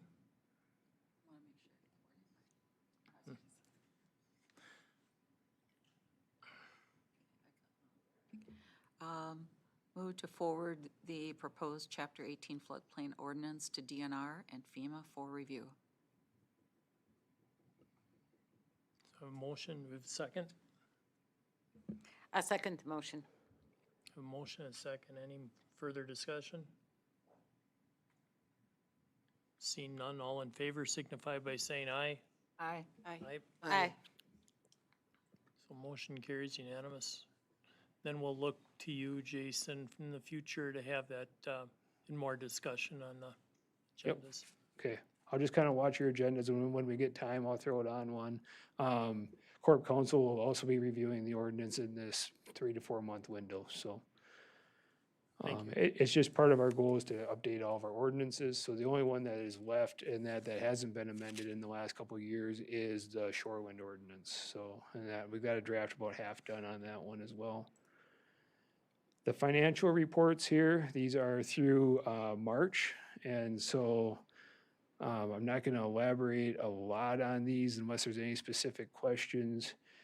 Recycling, and that is normally always red in that because we don't get our grant until around June. We did get notice today that we did get our grant, so, and it is right at that same 200,481 or that, or within a couple of dollars there, so that's going to be good.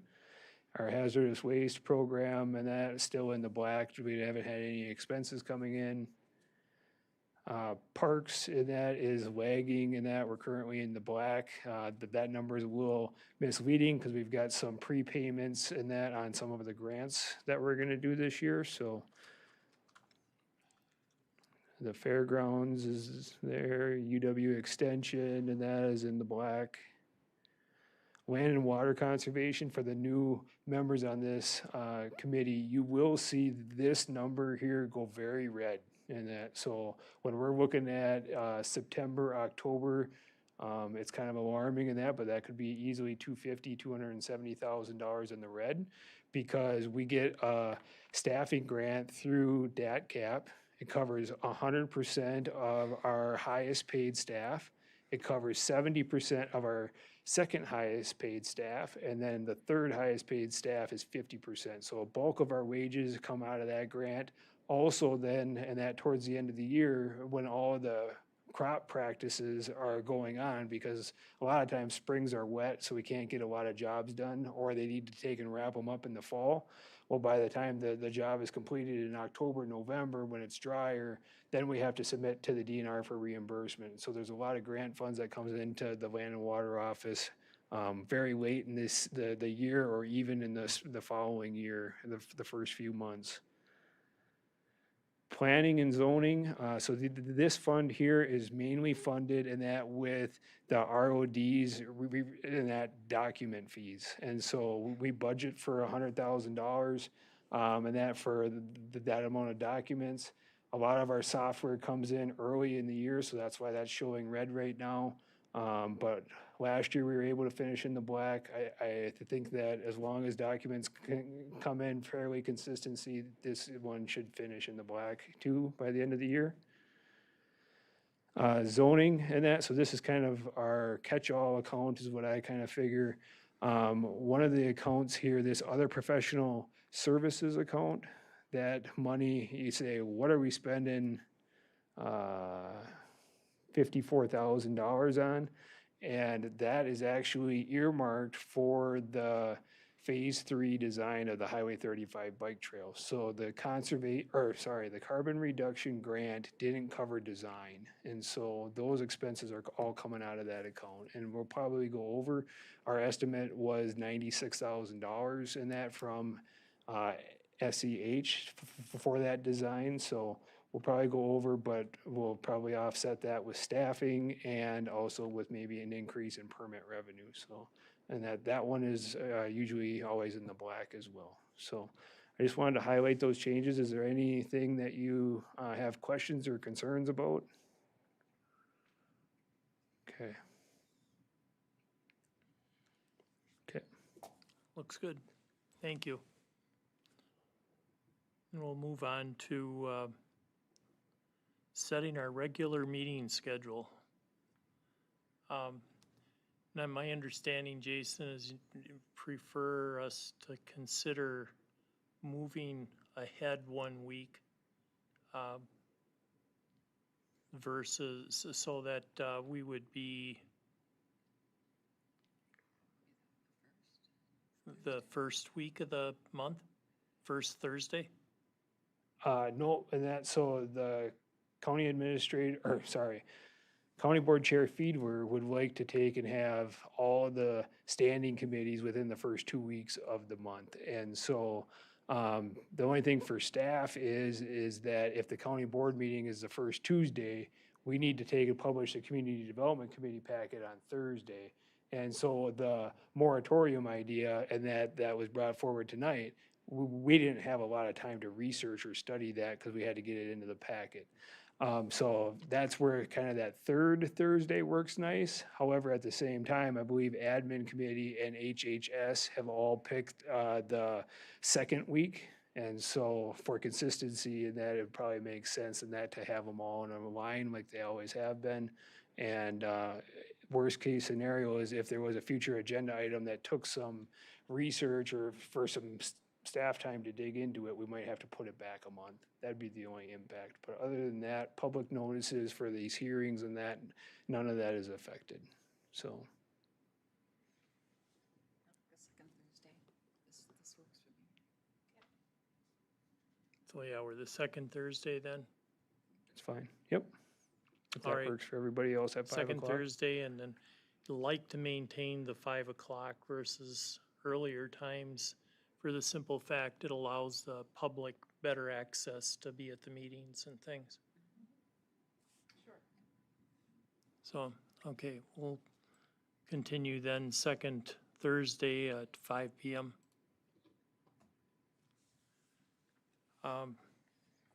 Request for future agenda items. That's me. I would like to make a motion, or I don't need a motion for this, do I? Oh, yeah. So can we bring the moratorium topic back next month with that information we talked about? Yes. Yep. Thank you.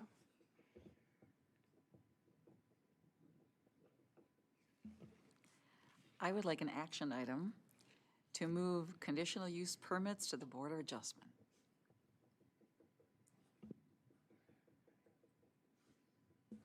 We'll have that on the agenda. And then I have one, I guess I have to ask you, Jason, one of the things that we wanted to do in our last session was to do an update to the full county board on our water issues in St. Croix County. Correct. In particular with contamination issues that have been, and be able to show the historical issues that have been coming down so that they're all made aware of what's happening. Now, I'm not sure if we need to do that first at here again, or whether we can go make that request directly to the full county board. Yep. And that Administrator Witt and I have talked about that. On that, we were kind of thinking that the May meeting with the committee of the whole and all the annual reports, they got to be really late that night anyway. So I think we were going to try to fit it into one of the county board meetings that maybe had a lighter agenda, and that. But Tim has a presentation prepared in that for that county board meeting. So we are ready and that we are planning on doing it. It's just what night and that do we have time? So, yep. Okay. Go ahead. I have another agenda item, and that is a discussion item to develop a working group to address ground and surface water contamination. That was part of I think it was the 2017 water quality work that was done. We have so many overlapping topics on that, and we have some citizen groups that want to have a voice as well. So I'd like to just have that be a discussion item, and perhaps your staff can think a little bit about how that would be organized.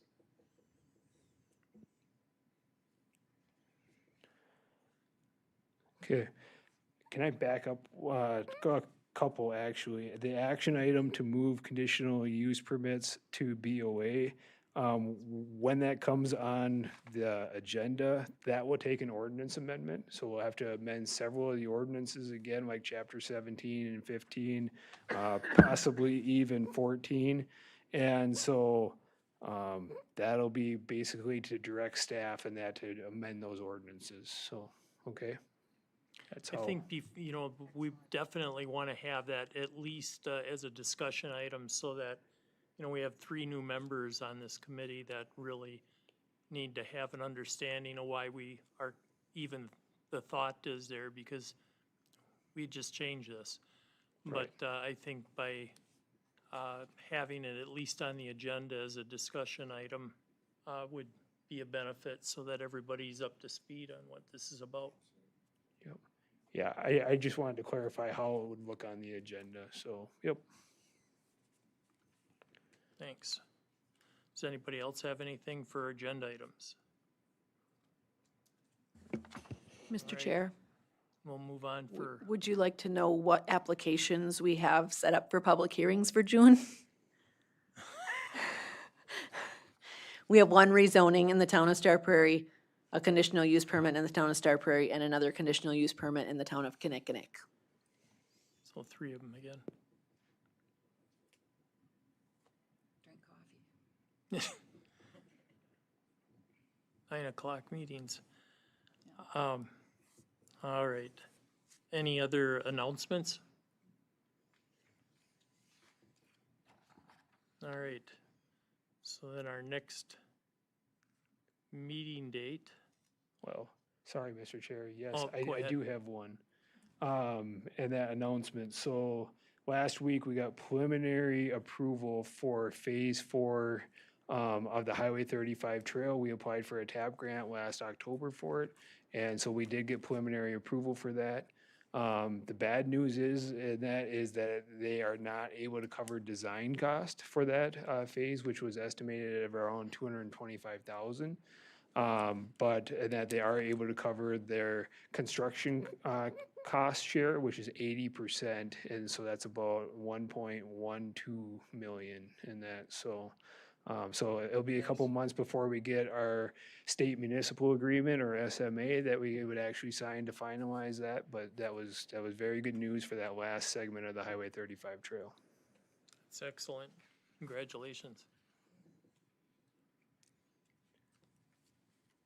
So moving on, then the next meeting date, if we're going by what I think it is, it would be the 11th of June at 5 PM.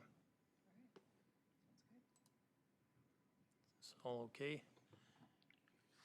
So nothing further being said, then we'll adjourn. It's 8:47. Thanks, Scott. Thank you.